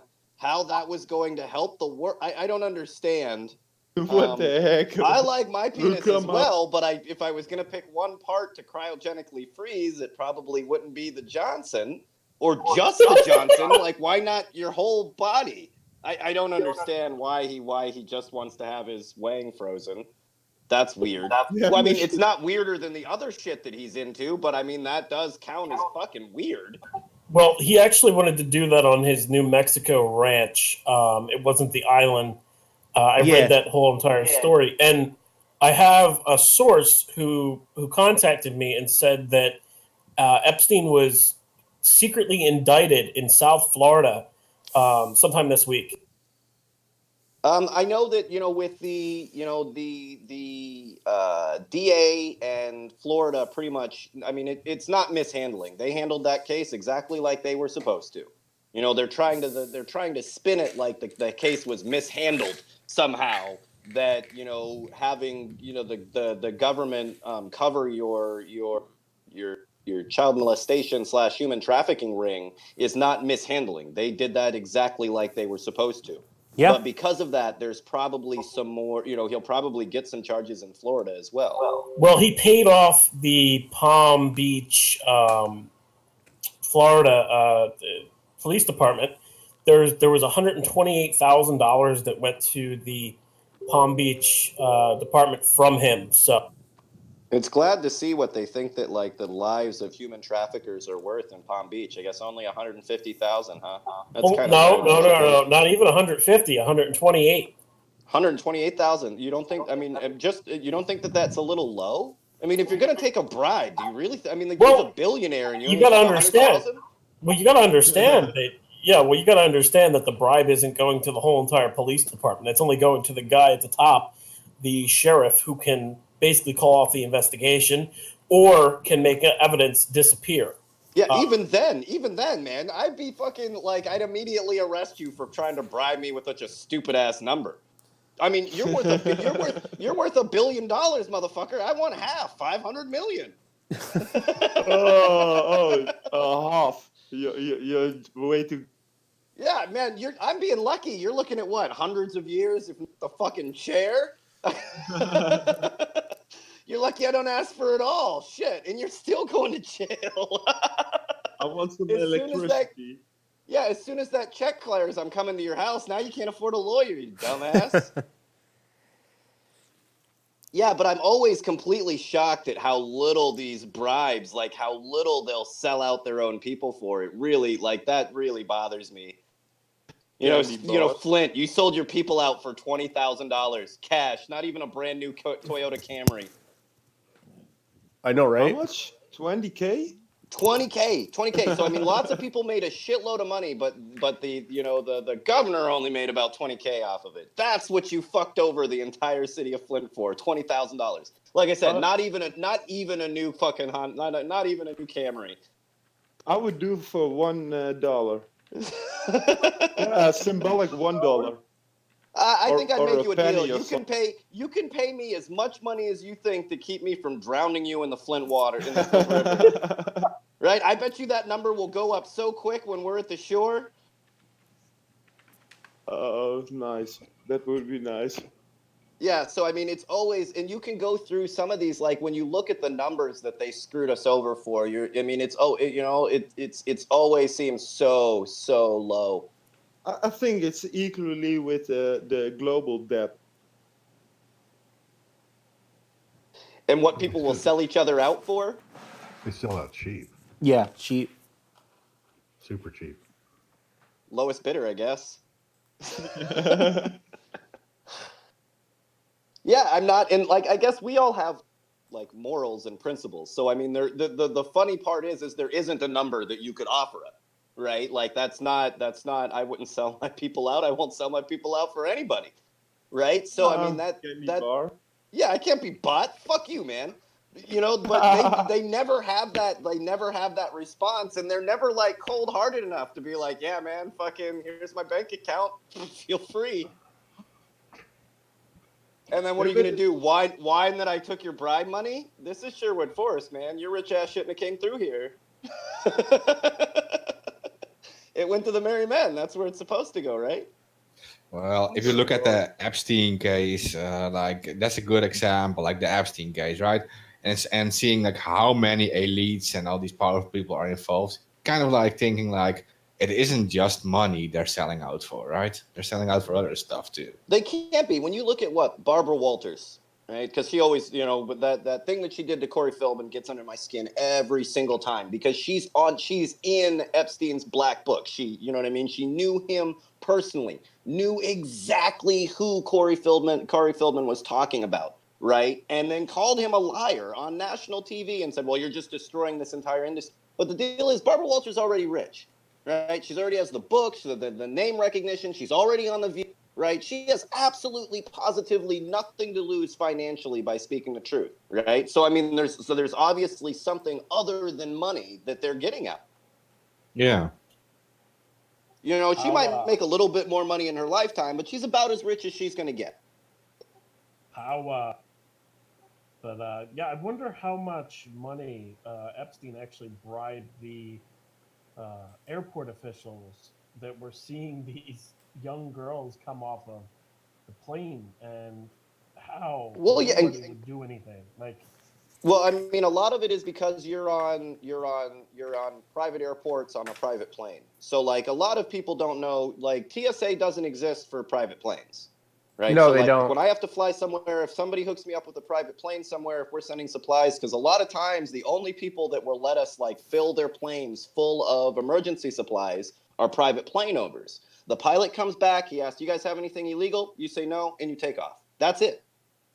You don't go through metal detectors. You don't go through, there's no drug dogs. There's no TSA agent to stick his finger up your butt, right? You don't have to take your shoes off. Shit. You don't have to do any of that shit. You just walk from the airport. They give you most of the time a drink or some fucking champagne or something while you're walking to the plane, right? And that's it. That's all the security that you go to. And that's exactly why Epstein was able to walk in and out with 8-year-olds, right? Was because he's going through private airports. They don't check. They don't care what you come on and off those planes with. You're rich. It's a private plane. Yeah, that's why I don't fly private plane. They still require you to have finger those rapid. manifests and who's on board and all of it.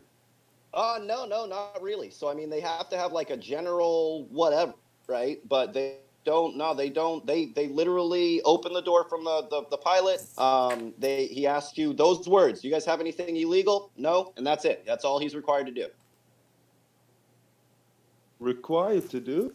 Yeah, that's all they're required to do is kind of generally ask, are you doing any, do you have anything illegal, drugs or anything? I don't think our pilots ever actually ask about drugs. They just ask if it's anything illegal because it's a private plane. So if you've got somebody that's from Amsterdam, right, does he have any drugs on him? No, of course he's carrying nothing that's illegal in his country.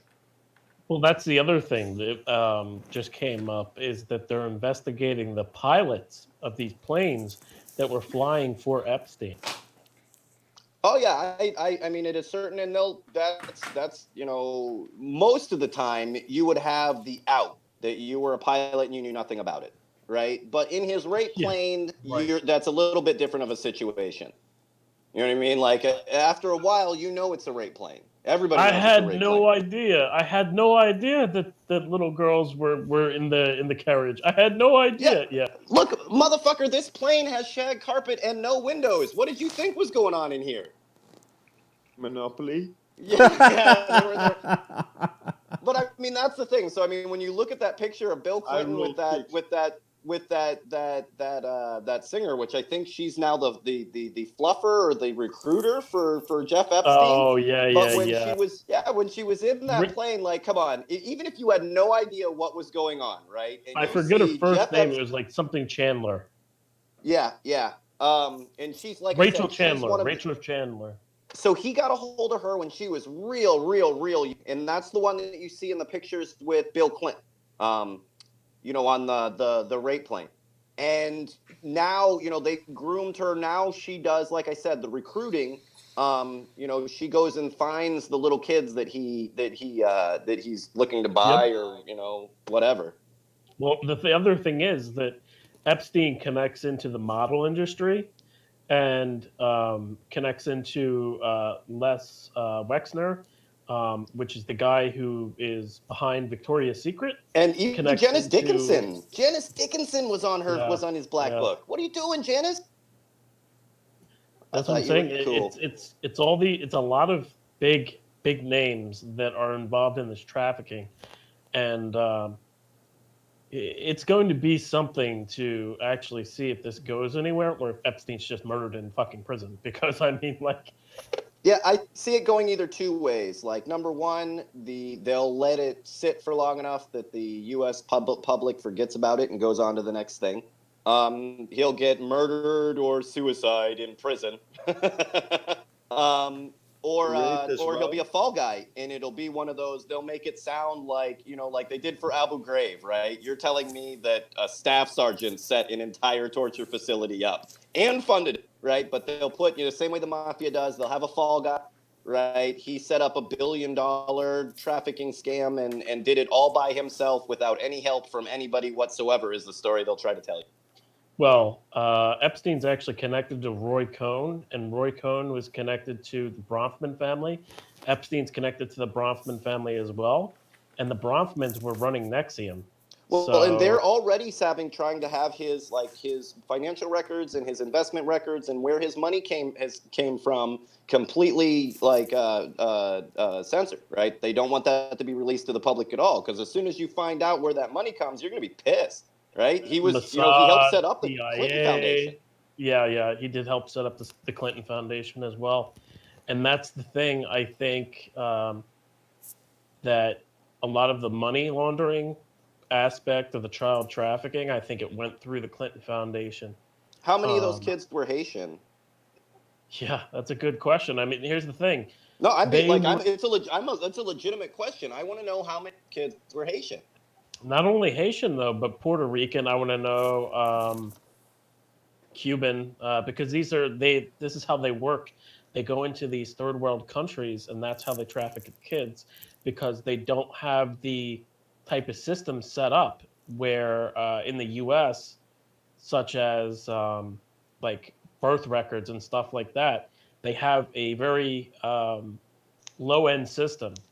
So it's easier for people to disappear and not be missed, so to speak. Well, and like people don't realize when you leave, places. There's the places that deal in child trafficking. Like Cambodia. We lived in Cambodia for a year, and man, it is a fucking nightmare. I mean, in every way. And you think that it wouldn't be, that it's like hidden in some way, and that is not the case. So I mean, these rich guys come from all over the world and pick up kids. And it's not like it's not hidden. It's, I mean, you can buy a person in Southeast Asia, right, for $200. Yeah, that's true. I mean, and that doesn't matter whether you're planning on raping them or killing them. It's $200. Yeah, they don't really care. That's the human trafficking aspect, is they don't care what you do. I remember walking down the street in Phnom Penh. And, they'll have the guys in the tuk-tuk come up next to you, and they'll offer you, drugs, girls, fucking, prostitutes, whatever the fuck you want, right? And they just keep on asking you shit. And I'm walking down the street going back to our hotel. This guy pulls up in his little scooter. He's like, "Oh, hey, brother, you want some smoke? I'm all like, nah, man, I'm good. I'm on my way back to my hotel." And he's like, "Oh, you want something else? I'm like, nah, man, I'm good. Just doing my thing, vacationing, right? We're building some schools out here. Take a few more steps. Is a meth, man? You want some meth? We got good ice here, good ice." I'm like, "Nah, dude, I'm good, man. I got some beers back at the thing. I'm gonna be straight, right?" And he's like, "Oh, you like girls?" I'm like, "Nah, man, I got my girlfriend with me. I'm just fucking here vacationing." He's like, "Oh, you want to kill a hooker?" I'm like, "What?" He's like, yeah. She has no family. You in. Like, no. Well, then I go running back to the hotel. What was the price? What was the price? $200. Cash. Oh, nice. Oh. He goes, very, very cheap, $200. No family, right? And I'm like, at this point, like running down the street towards my fucking hotel. And I get to the hotel, and I'm looking in the mirror, right? Yeah, well, I'm looking in the mirror trying to figure out, like, why would someone ask me this? Do I look like, am I getting off some sort of fucking aura that I would somehow want to buy another person and fucking murder them? And I'm, like, going through this whole, like, emotional thing in the fucking in the hotel on why this dude fucking asked me that. But the sad part is, he'll ask that down the street 100 times, and there'll be plenty of people that'll pick up on it. Killing a hooker. Yeah. No family. Very cheap. Like that somehow made it okay. That was not Oh, my no. problem with this. Like that was not my Oh, problem she with had this no family. transaction. All right. Yeah, She had no- it wasn't the price that I was upset about, motherfucker. I wanted to pay 300, but she had no family. No, Yeah. I didn't want Oh, that. yeah. That's fine. But no, like it really, I had to leave Cambodia. Like I just couldn't deal with it, man. The child molesters, I just could not deal with it. And they all looked like the same dude. You know what I mean? You know, some rich Westerner there to buy kids over and over, big fucking pot belly, same dude over and over again. An upstanding citizen, right? Upstanding member of society, doctors, lawyers, teachers, lots of fucking cops, lots of doctors. Yeah, and the similar stuff happens in Thailand too. They just visit these orphanages and they just adopt these children, and because they are like these rich Westerners, they're always accepted, right? They're always able to do it. It's No never questions asked. accepted. It's never accepted. No, but I mean the orphanages accept them taking custody of these children because they look like wealthy Western guys, and they just pick up the children, and yeah, no questions asked. It's like, I've seen a whole. They don't really care, especially in Thailand. They don't really care.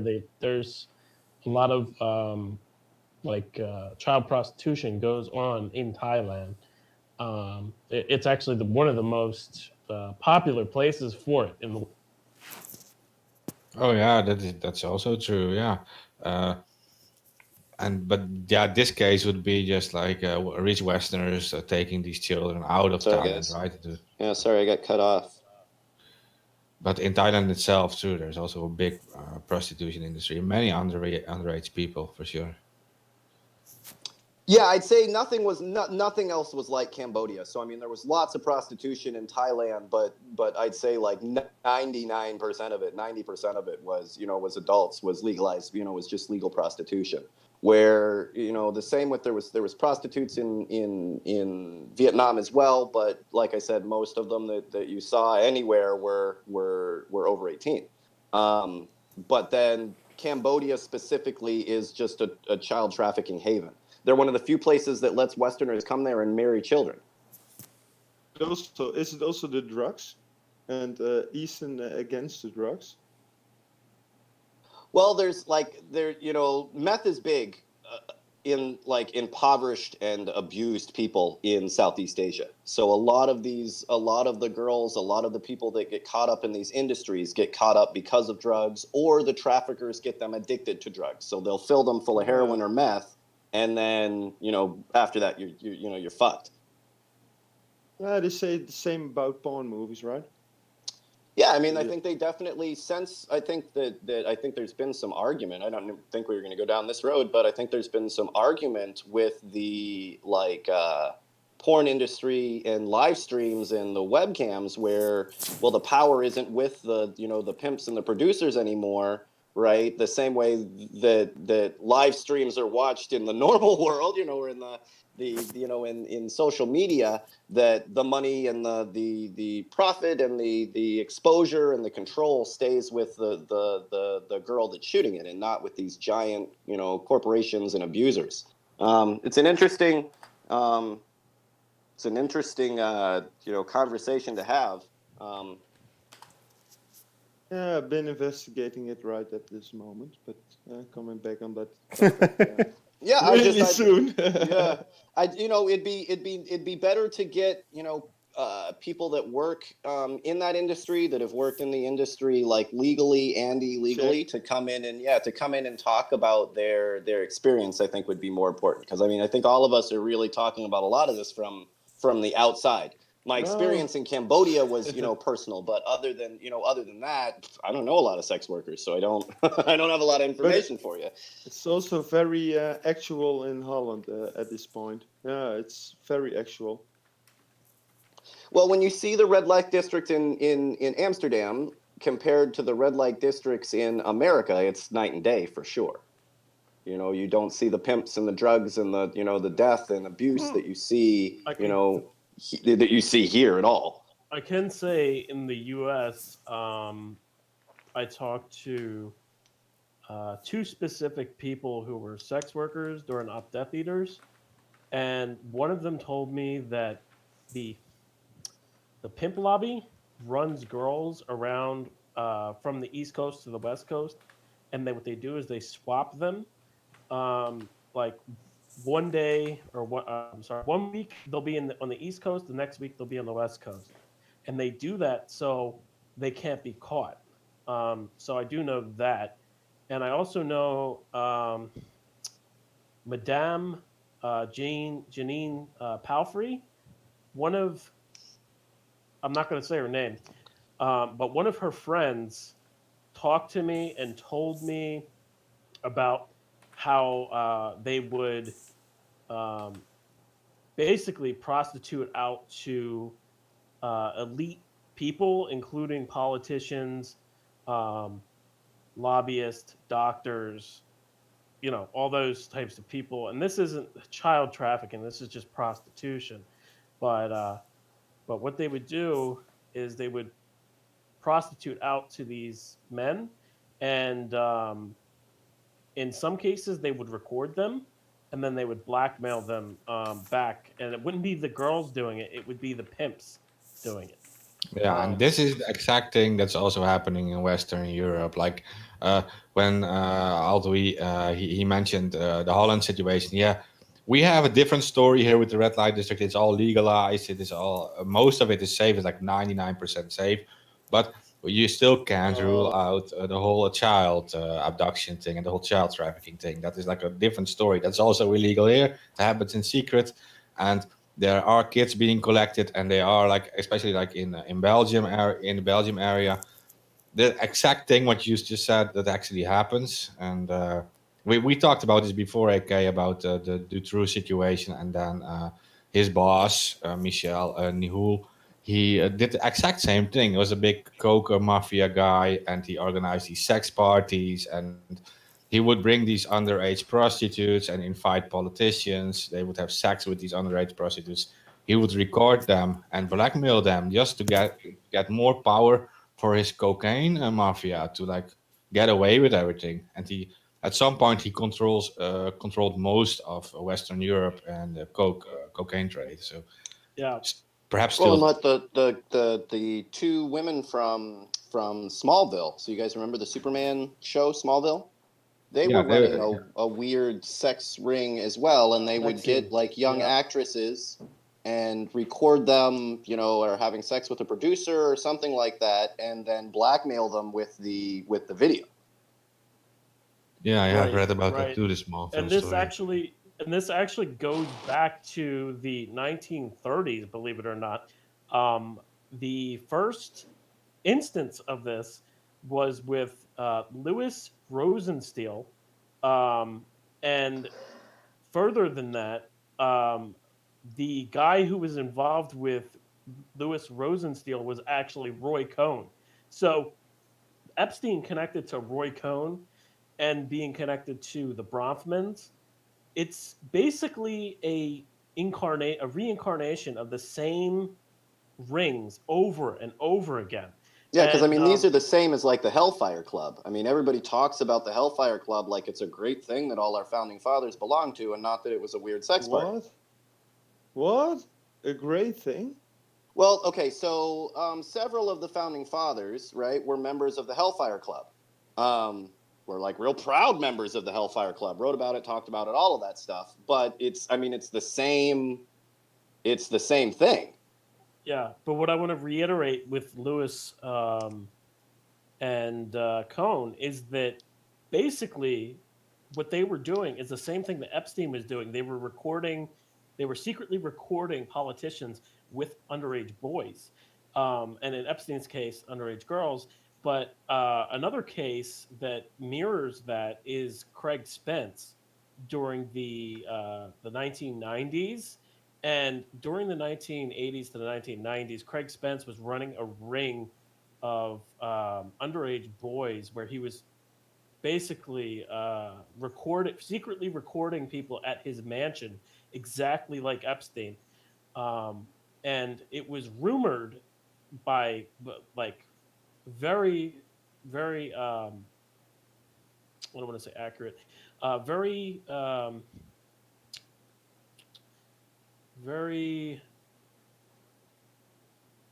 verified sources that that Craig Spence was a part of the CIA and was running the Finders operation. It wouldn't be surprise me. I mean, we talk about dark money, and I mean that definitely goes into the scope of where they get dark money is always done in the bad shit. So drug dealing, gun running, murders, rapes, child trafficking. That's what we mean when we say dark money. Yeah.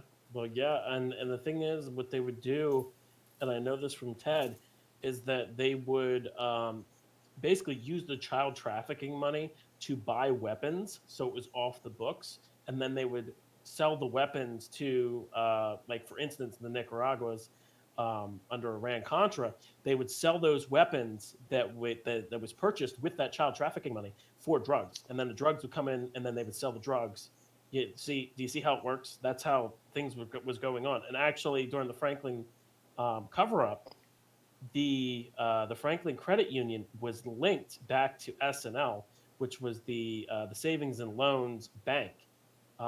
And what they were doing is they were using the BCCI Bank and the Savings and Loan Bank to launder money into Iran, and basically, funding that whole entire coup over there.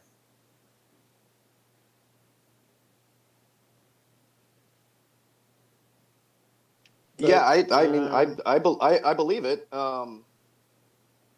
You wonder why these programs take off so bad when you start out in the CIA and your first, what's step one? Well, let's start trafficking people. You should already be fired. Like when your plan starts with let's start trafficking people. Why do you need to start trafficking people? Well, so that we can buy more drugs to pay off more guns to give to the Contras for their death camp, for their death squads. Well, you started out with a shit idea. No wonder it turned out so bad. But yeah, that's what they were doing. That would be the job interview, I guess. Yeah. How do you feel about people trafficking? A-okay with me. All right, you're hired. The CIA needs you. Want to sell crack in the hood? You need to solve a little puzzle. Well, they were doing it with cocaine and heroin. They weren't doing it with crack. But I mean, maybe they just lay all of the items on the table and tell you to fix a problem with it. All right, so I've got 2 underage children, half a key of cocaine, 2 M16s. Right? How many people will it? How long will it take to get to Nicaragua? Well, there's only so much. There's only so much power you can buy with just money.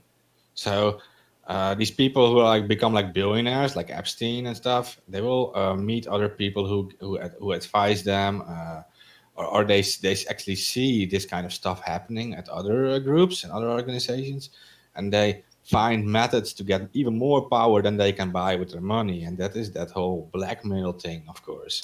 Yeah, the prince. So in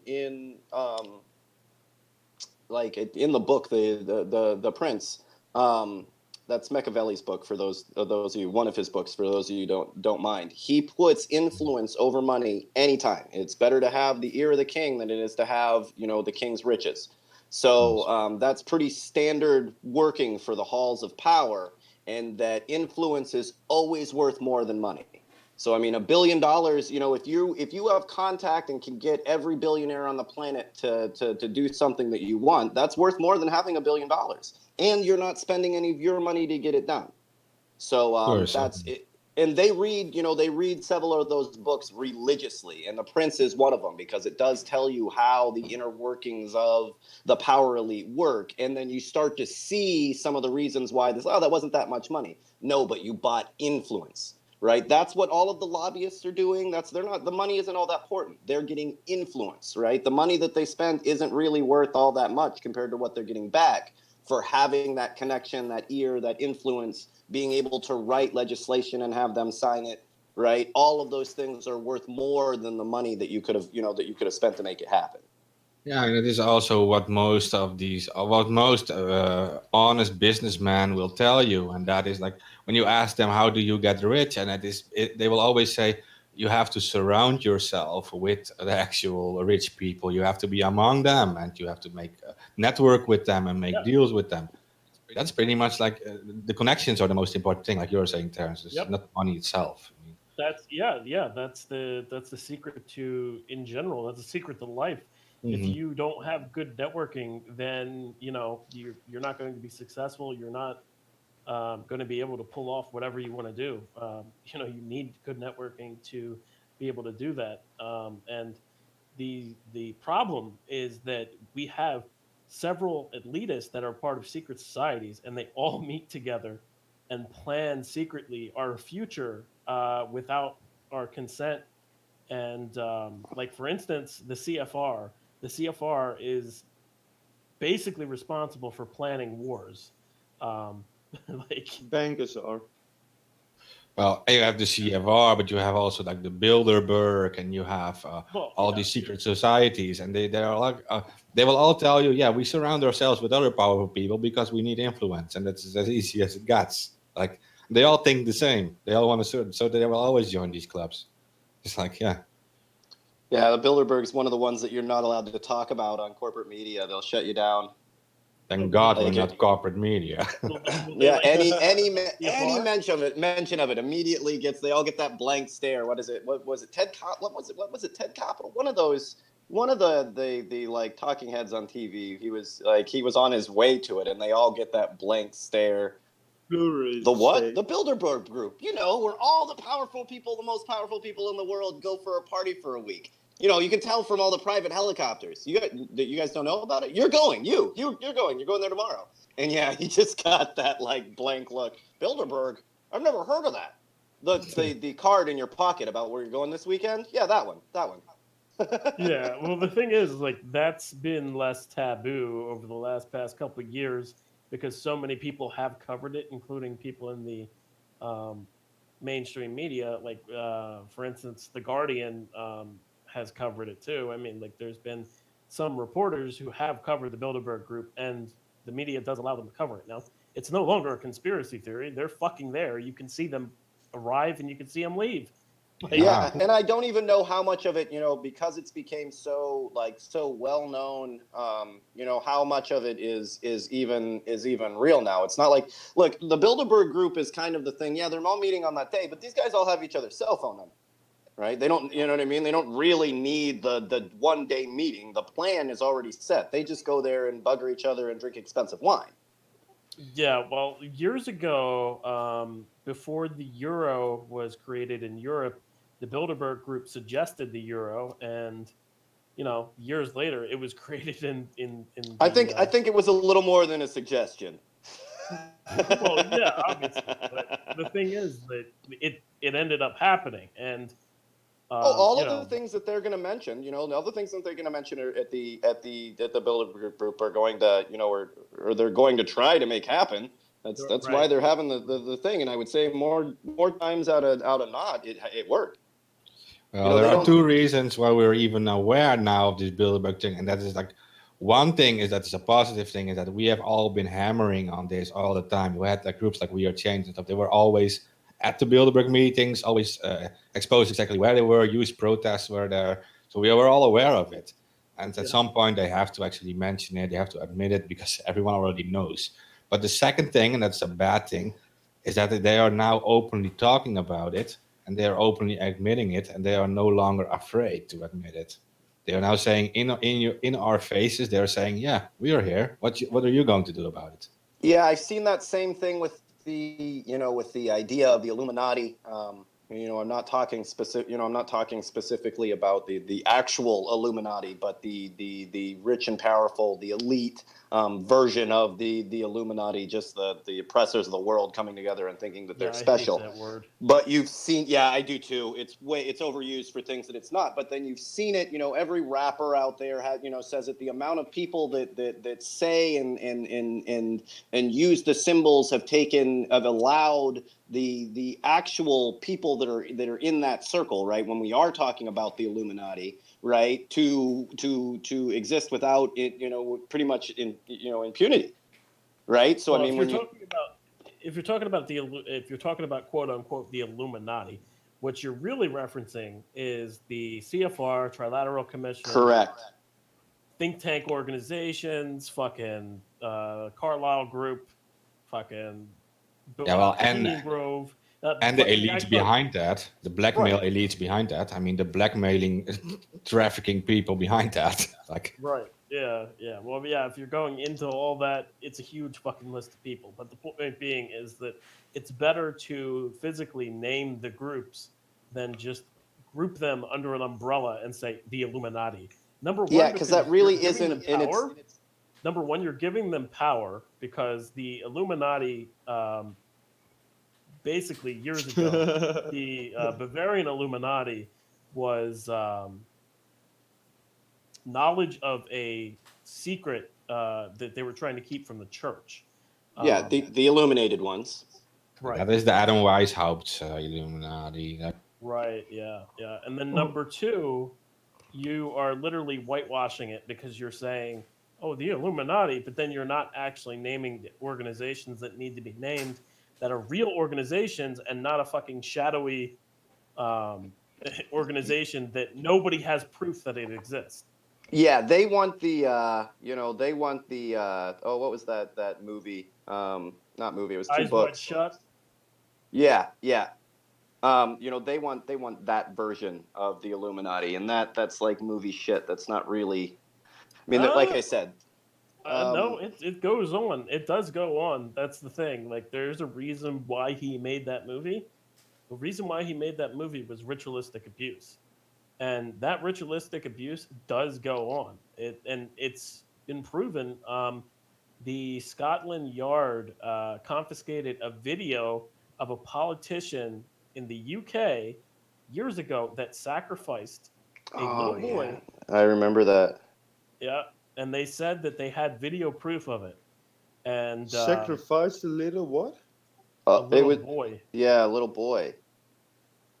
Of course, they do this kind of stuff, but it is safe to give historical context to it. Like you have this famous all-seeing eye on top of a pyramid, for example. That's the whole conspiracy thing. Like, but it is safe to actually mention that because it has a meaning, of course, and that is that only the top in the pyramid knows these different power structures that are going on in the world. And you can actually mention those things, like because that is the symbol behind it. Only this tiny elite who create these CFR and these organizations to get power over democracies, create like power systems outside of our democratic voting system. They are aware of all of this, and so they call themselves like illuminated, like enlightened. That they know everything that we don't know. So it's safe to say that, I think. Well, that's why they do these. What they do is they do sex magic. It goes back to Aleister Crowley, and they do this sex magic, and it's the most perverted version of the sex magic, where they do evil acts, and they do it in their view to sacrifice somebody to their god and to siphon their energy or their life force. And it sounds fucking insane, and yeah, it is, but guess what? That's what some of these people, I'm not saying everybody, that's what some of these people believe, is that if they rape a child, that they take away their life force. And if you look into their virginity. No, it's not even virginity. It's not virginity. It's literally life force. It's prana. It's any other word that you want to use for it. It goes back to ancient teachings years and years ago. So they're literally following a old religion and bringing it into a modern day civilization. And using blood sacrifice as part of it. Yeah, right. That's some cultural enrichment you can believe in there. It's something fun to do on a weekend. You know what I mean? A little barbecue, a little ritual sacrifice. Well, also they use it as a form of blackmail. Watch some TV. watch Game of Thrones, the normal. They also use it as a form of blackmail because what they do is they involve multiple people into doing these acts, and then you're all bound by that act Yeah. to secrecy. Well, I So mean, that's what they do. the mafia would use a very similar thing. So, you all shoot Right. the body, so you're all equally guilty of murder kind of thing. Blood in, Yep. blood out. Yep. Yeah. That's exactly it too. That's another aspect to it. And as I was saying before, Roy Cohn, everybody knows is connected to the mafia. Um, the other guy was Rosensteel, Louis Rosensteel. He was actually connected to the mafia as well, and they were running a child trafficking blackmail operation in the 1930s, and then the operation gets passed off from them to Craig Spence, and then the operation gets passed off from Craig Spence to Epstein. And the thing is that Roy Cohn knows Epstein, and Epstein knows the Bronfmans, and the Bronfmans were involved with Nexium, and you can go keep taking this thing back and back. It's crazy how many different connections you can make within this. Yeah, and I think that's the reason we'll probably not see very much from the reality of what Epstein was doing. Is just that the rich and powerful will protect each other. Shit, you could be Harvey Weinstein, right? And every single hard-nosed and hard-hitting investigative journalist knows that you're a rapist and will say nothing about it. No, of course. Won't even leak it to your competitor. You know what I mean? Won't even leak. It's not like any of the people that saw what Harvey Weinstein was doing, right? Any of those journalists could have went to another journalist at another network and be like, "Yo, I've got some juicy shit for you," right? But none of them even did that. You'd see someone that he's about to fucking rape and not say anything. Look at the amount of people that happened with even somebody as powerful as Bill Cosby. Well, Knew if what you you run were your doing. mouth- Yeah, if knew what run you your were doing, mouth knew too exactly what you were doing, how you were doing it, that you were going to drug that girl and take her upstairs and rape her, and said nothing. If you want to look at, you know, He Craig was a Spence was one-trick murdered. pony. Yeah. Craig Because- Spence was murdered. Gary Caradori, who investigated the Franklin cover-up, he was murdered. His assistant, I don't remember his name, he was murdered as well. Some of the witnesses of the Franklin cover-up had family members that were murdered. Like the thing is, if you speak too much, they're going to murder you. And it's like if you want to risk that, not a lot of people want to risk that. Like there's not many brave people who are going to stand up and say, "Well, I'm going to put my life on the line," and that's even what goes And on with Hollywood. that can be the problem as well, because not many people are doing it. Sometimes it needs a domino effect, in my opinion. It does need a domino effect. Like one person speaking out is not enough. You Right. need to actually continue about this. See. But there's also a type of people. They are above all of this. They don't. They just look the other way, but they are actually not blackmailed or anything. So, and these are the people. Yeah, this is like, I can give this example. You have the Scientology cult, for example. You have all these celebrities going into the Scientology cult, being black. Don't start with them, please. But you have the people on the top, like L. Ron Hubbard, and he doesn't care about any of this. He doesn't care about who's blackmailed or not. Like he just uses this power. And you have the same with the Masonic organization, that you have all these politicians doing all their best to get higher up in the ranks and doing all these weird rituals. But you have the former Queen Beatrix of my country. She was given a 33rd degree instantly. She didn't go into any rituals. She was invited there, instantly got her degree, walked away. She didn't have to go through rituals. Literally, I mean, that's the thing. Like these things, especially for the Royals, you look at the case of Jimmy Savile, and you look at who was around Jimmy Savile, and you just think, well, his they best had friend to was have been Prince involved Charles. with him. Right. Yeah. Yeah, exactly. Yeah, that's where I was going to go with it. And that's the thing. Like, it connects back to the Royals, and even the CIA and the KGB admitted. There's a Guardian article where it says that they basically said, "Well, we know this is going on, so why don't we just use it as blackmail?" Good. So I mean, instead of arresting these people and charging them with crimes against children and murder, they literally just said, "Why don't we use it as blackmail?" Like, And keep in mind that it was not Jimmy Savile calling Prince Charles his best friend. It was Prince Charles calling Jimmy Savile his yep, best friend. yep. And the police investigators said that the youngest, and let me just repeat this: the youngest kid that Jimmy Savile raped was 2 years old. Two What the years fuck? old. If that doesn't say that there was Satanism involved in that, I don't know what will. But I know that this guy, Jimmy Savile, visited British hospitals and actually abused people in the hospitals, sick children. Yep. What the fuck? He's a real psycho, that guy. You talk about hundreds and hundreds of children. Plus, abused. yeah. Plus on his show, there's a video of him on his show. He literally would grope young girls. Oh yeah, Like, I've seen a couple of directly those where on he's TV. like, where they give. I think there's a video out there where he's making them all give him kisses. Yeah. Yeah, there's I stuff think like that was the video that I saw. There's stuff like that too. Yep. And Did it's you guys like, did like, you guys hear another when you Kennedy? Another Kennedy's dead. About 3 hours ago. Yeah, the daughter overdosed in Boston. What? Yep. No, I did not. Yep, another Kennedy. That's 11 children dead since the 90s. God. Oh my god. They got too much money. That's the curse.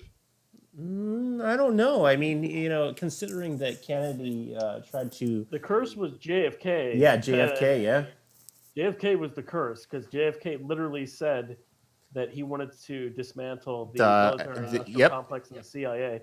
And further than that, the reason why he said that was because they betrayed him in Vietnam, and they bombed Vietnam protesters and blamed it on Vietnam while he was trying to pull out of Vietnam. And if we go beyond that, after that, the CIA planned Operation Northwoods, and the U.S. Joint Chiefs of Staff were involved in it as well. And JFK fired the CIA director, I think it was Allen Dulles, I believe, and he also fired the U.S. Joint Chiefs of Staff, and that was prior to him being assassinated. Well, he also wanted to dismantle with the Executive Order 0001. He wanted to dismantle the Federal Reserve. Yep. Yeah. I'm pretty sure that had a major influence on I'm what pretty it sure the portrayed fact out. that, In that Dallas. was probably one of the biggest factors. So yeah, just to give everybody Highness Point, Massachusetts. So this was Robert F. Kennedy's granddaughter. Yep. Died on Thursday afternoon. So yeah, I think this may have even happened just a few hours before 3 hours ago. Before we went live. She was 22. And yeah, that's really, it says she was pronounced dead at the Cape Cod Hospital, but it says an overdose, but it doesn't say, at least in AP, it doesn't say of what. No, my question is Robert F. Kennedy. Is that Robert F. Kennedy who's in charge of the vaccine? I think this is Robert's, organization? Yeah, Robert F. Kennedy's daughter, yeah. That is him, right? So he's in charge right now of the vaccine. Basically, what he wanted to do within the vaccine organization, I forget what it's actually called, but what he wanted to do was he wanted to take out thimerosal from vaccines because he believed that it was causing autism, because he said that the adjuvants in vaccines were what was causing problems, and that the CDC and the FDA were basically allowing aluminum to be put into vaccines, and they don't know the side effects of it. Well, yeah, most vaccines are in suspensions of egg yolk and other natural things. They are very it's bizarre when you see anything else other than that, as a preservative, Well, and I know they've changed what, the makeup of them several times. I know that But it still includes Microsoft. aerosol. Yeah, yeah. So I know there has been some changes in the in some of the stuff that they put in the vaccines. Yeah, that's really unfortunate. Sorry, I was going through and just kind of seeing the rest of it. Because her uncle died of a cocaine overdose in Palm Beach. Yeah, that's kind of rare too. I mean, overdosing on cocaine is kind of hard to do. As Preston was saying, Yeah, you've got too much money. It might be harder, you and I, to overdose on cocaine, but we ain't got those millions of dollars behind us. I'm just saying that you probably could have. you got to do a lot, bro. You got to do a lot, and it's expensive to get there. Yeah, you walk with a duffel bag full of cocaine. Yeah, just go for a bar for some rings. Yeah, fuck. If George Bush couldn't do it. Well, yeah, Never did that. I know. Very rarely do you hear about people overdosing on cocaine. It's not too common. Crack, yeah. I mean, I guess, but they've been smoking crack for on binges for 4 or 5 days. They haven't eaten anything, and then they die from weird malnutrition stuff. But it generally doesn't happen on cocaine because it's so short acting. That's why I always say when people die of cocaine, it's mostly from underlying medical reasons, not the cocaine itself. Or because of the stuff it added. Doesn't, Yeah. there's probably, it's a little bit early for a toxicology report, but it's the fact that they said dies of drug overdose and not drug interaction most likely says that it's a substance that wasn't prescribed to her. Just in how they wrote it up, they probably wouldn't have put just overdose. They would have said medication mix up, blah blah blah blah blah. So I would say most likely.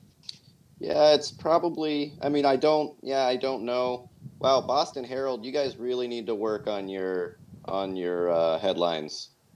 Don't when somebody passes on, don't abbreviate OD. Just sounds bad. Yeah, seriously, right? They put. I mean, seriously. Their headline is, and this is about Saoirse Kennedy, right? Their headline is "Woman at Kennedy Compound Dies After Possible OD." That was their headline. OD. Fuck, guys. Do your work. Yeah, what are they paying? That is what? How did they not grab her name? No, I think they just are shit at their job. Whoever wrote that headline does not give a fuck.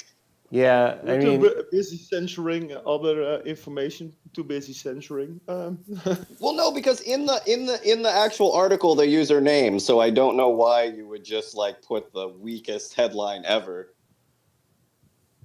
I'm gonna imagine that probably doesn't have a lot of clicks on it. Bad CEO and AdWords, I think. Yeah, that's pretty People bad. have kind of gotten tired of the Kennedys over time too. I mean, it's just.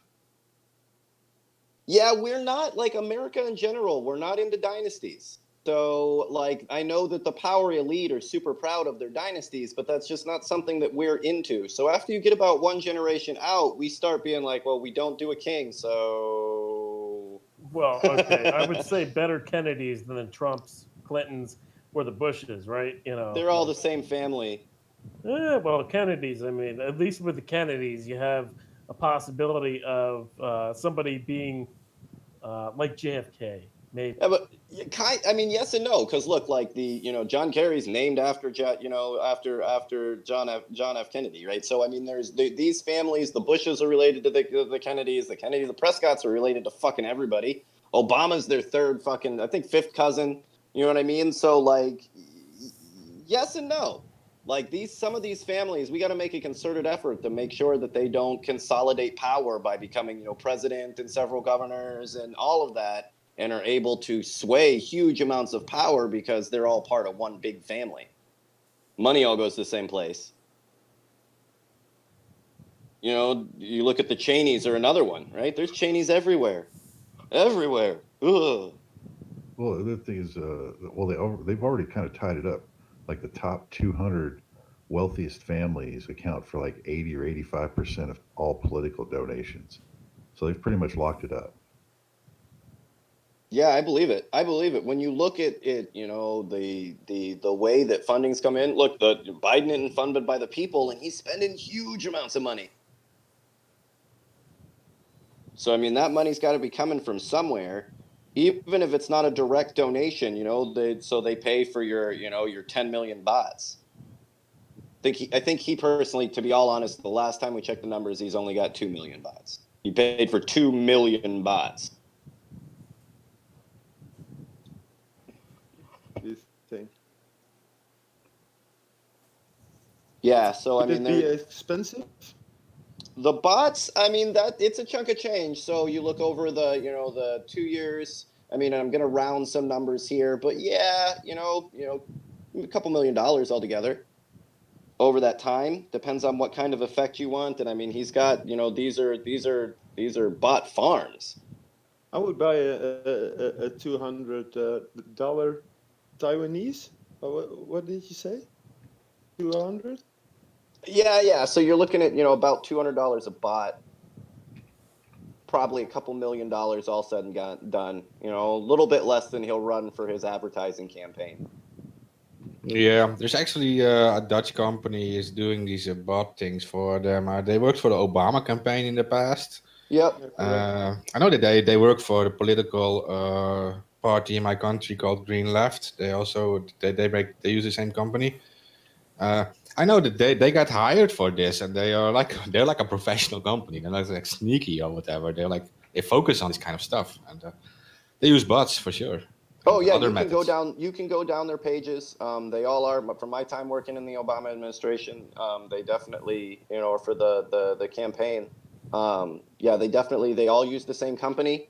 And you know, whether it's, like I said, there's, I mean, millions and millions of these bots that the DNC is using. I dislike Biden, so I'm on his, you know, I check his a lot more often. But they're all running a couple million bots, and they're all through the same company. Oh my God, he is trash. Yeah, and people always complain about like Russian bots, but they're not actually they're getting them from Europe too, and it doesn't actually really matter. They're upset that the Russians influenced the election, but only because it undermined their influence on the election.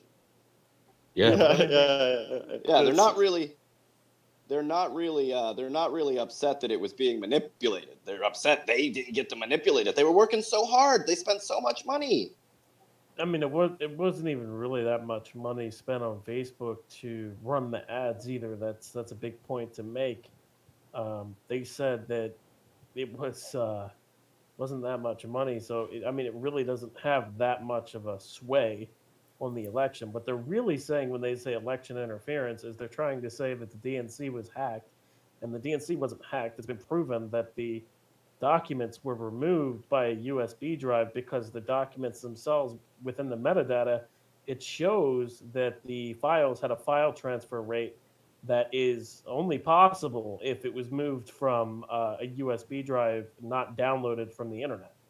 Well, I mean, even then, I wonder if they've ever, I mean, just to throw it out there as an idea, thought that the reason they lost is because, I don't know, Hillary Clinton, nobody liked her, like nobody. Yeah, that's the thing. I think that's the actual reason. Yeah, it wasn't like they do make a lot of. It wasn't the Russians that lost you the election. It wasn't any of that shit. Hillary Clinton was a horrible candidate. That's why you lost.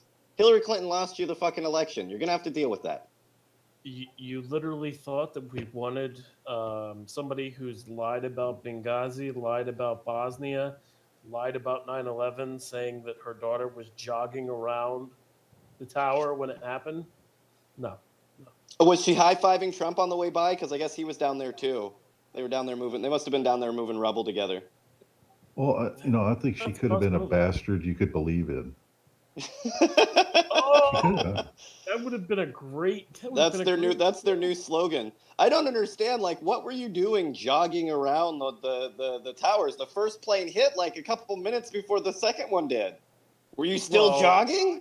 Well, no, it was bullshit. It's funny because Chelsea Clinton actually ended up contradicting that story when she was asked, where were you during 9/11? And I guess Hillary never communicated that she said that. So Chelsea Clinton then said, well, I was doing XYZ. And well, because you would think, everybody remembers what they were doing on 9/11. I actually do. I was high as a kite watching the fucking Twin Towers, and I thought it was a fucking movie. And I was laughing with my friends smoking a bong. I said, "This is a great movie."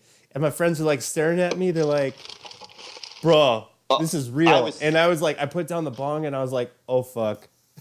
I was sitting in the day room, right? And we were watching fucking, I don't know, it was like the news that's always on in the middle of the day room. And I was sitting in the day room. I was in the military at the time. I had already joined by the time fucking 9/11 came around. Nothing was going on when I joined. And the first plane hit, and everybody kind of fucking, oh no, what a horrible accident. And then the second plane hit, and literally the moment that plane hit, every alarm in the fucking base went off. And we knew for sure, oh, here we go. We're going to war, baby. Yeah, I did see the second hit, the second building. I saw this live, on but CNN. we were already watching. We had all, we were already in the day room watching after the first plane hit, right? Like we didn't see the first plane hit. We saw the video and then the live feed of everybody, watching it. And then, we tuned in just as time we were watching that and talking about it, and the second plane hit. And as soon as that happened, you know what I mean? Everybody got the fucking, the alert. You know a funny story? You know that Bush says that he saw the first plane hit on TV? Nobody saw the first plane hit on TV. You would, because it wasn't... it wasn't like it was I don't know. Maybe there was like a live show or something going on, but I mean, unless a camera was pointing right at it, why would you have that on live TV? Yeah. Wasn't George Bush Jr. reading a book at some school upside down? Yeah. He was reading the kids. He was reading the kids, and I'm going to tell you a creepy story right now. He was reading the kids, and he was in the classroom teaching the kids spelling. And the words that he told them was steel, plane. Yeah. That's a real thing. It was bizarre. It came out of nowhere while he was reading it too. Yeah, it seemed maybe he had the wrong, because he liked his briefings in like single page. No, it was bizarre. He was reading a children's story, and then he wrote plane hit something or whatever, and I was like, plane. Yeah, it was plane, steel. And some other words. Yeah, that sounds like he got a mix-up in the paperwork, and he just happened to have his briefing on the inside of the book. All right, children, let's go sound plane, steel, terrorism. Oh, I'm sorry, this is wrong. It's the wrong file. It's actually happening on later on today.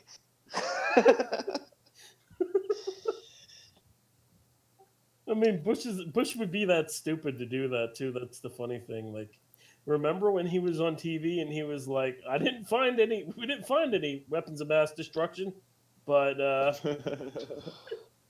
tell you, we're looking, and we're looking hard. How much time do we have left, Tyler? Oh shit. 20 minutes running through it. 7 minutes. Okay.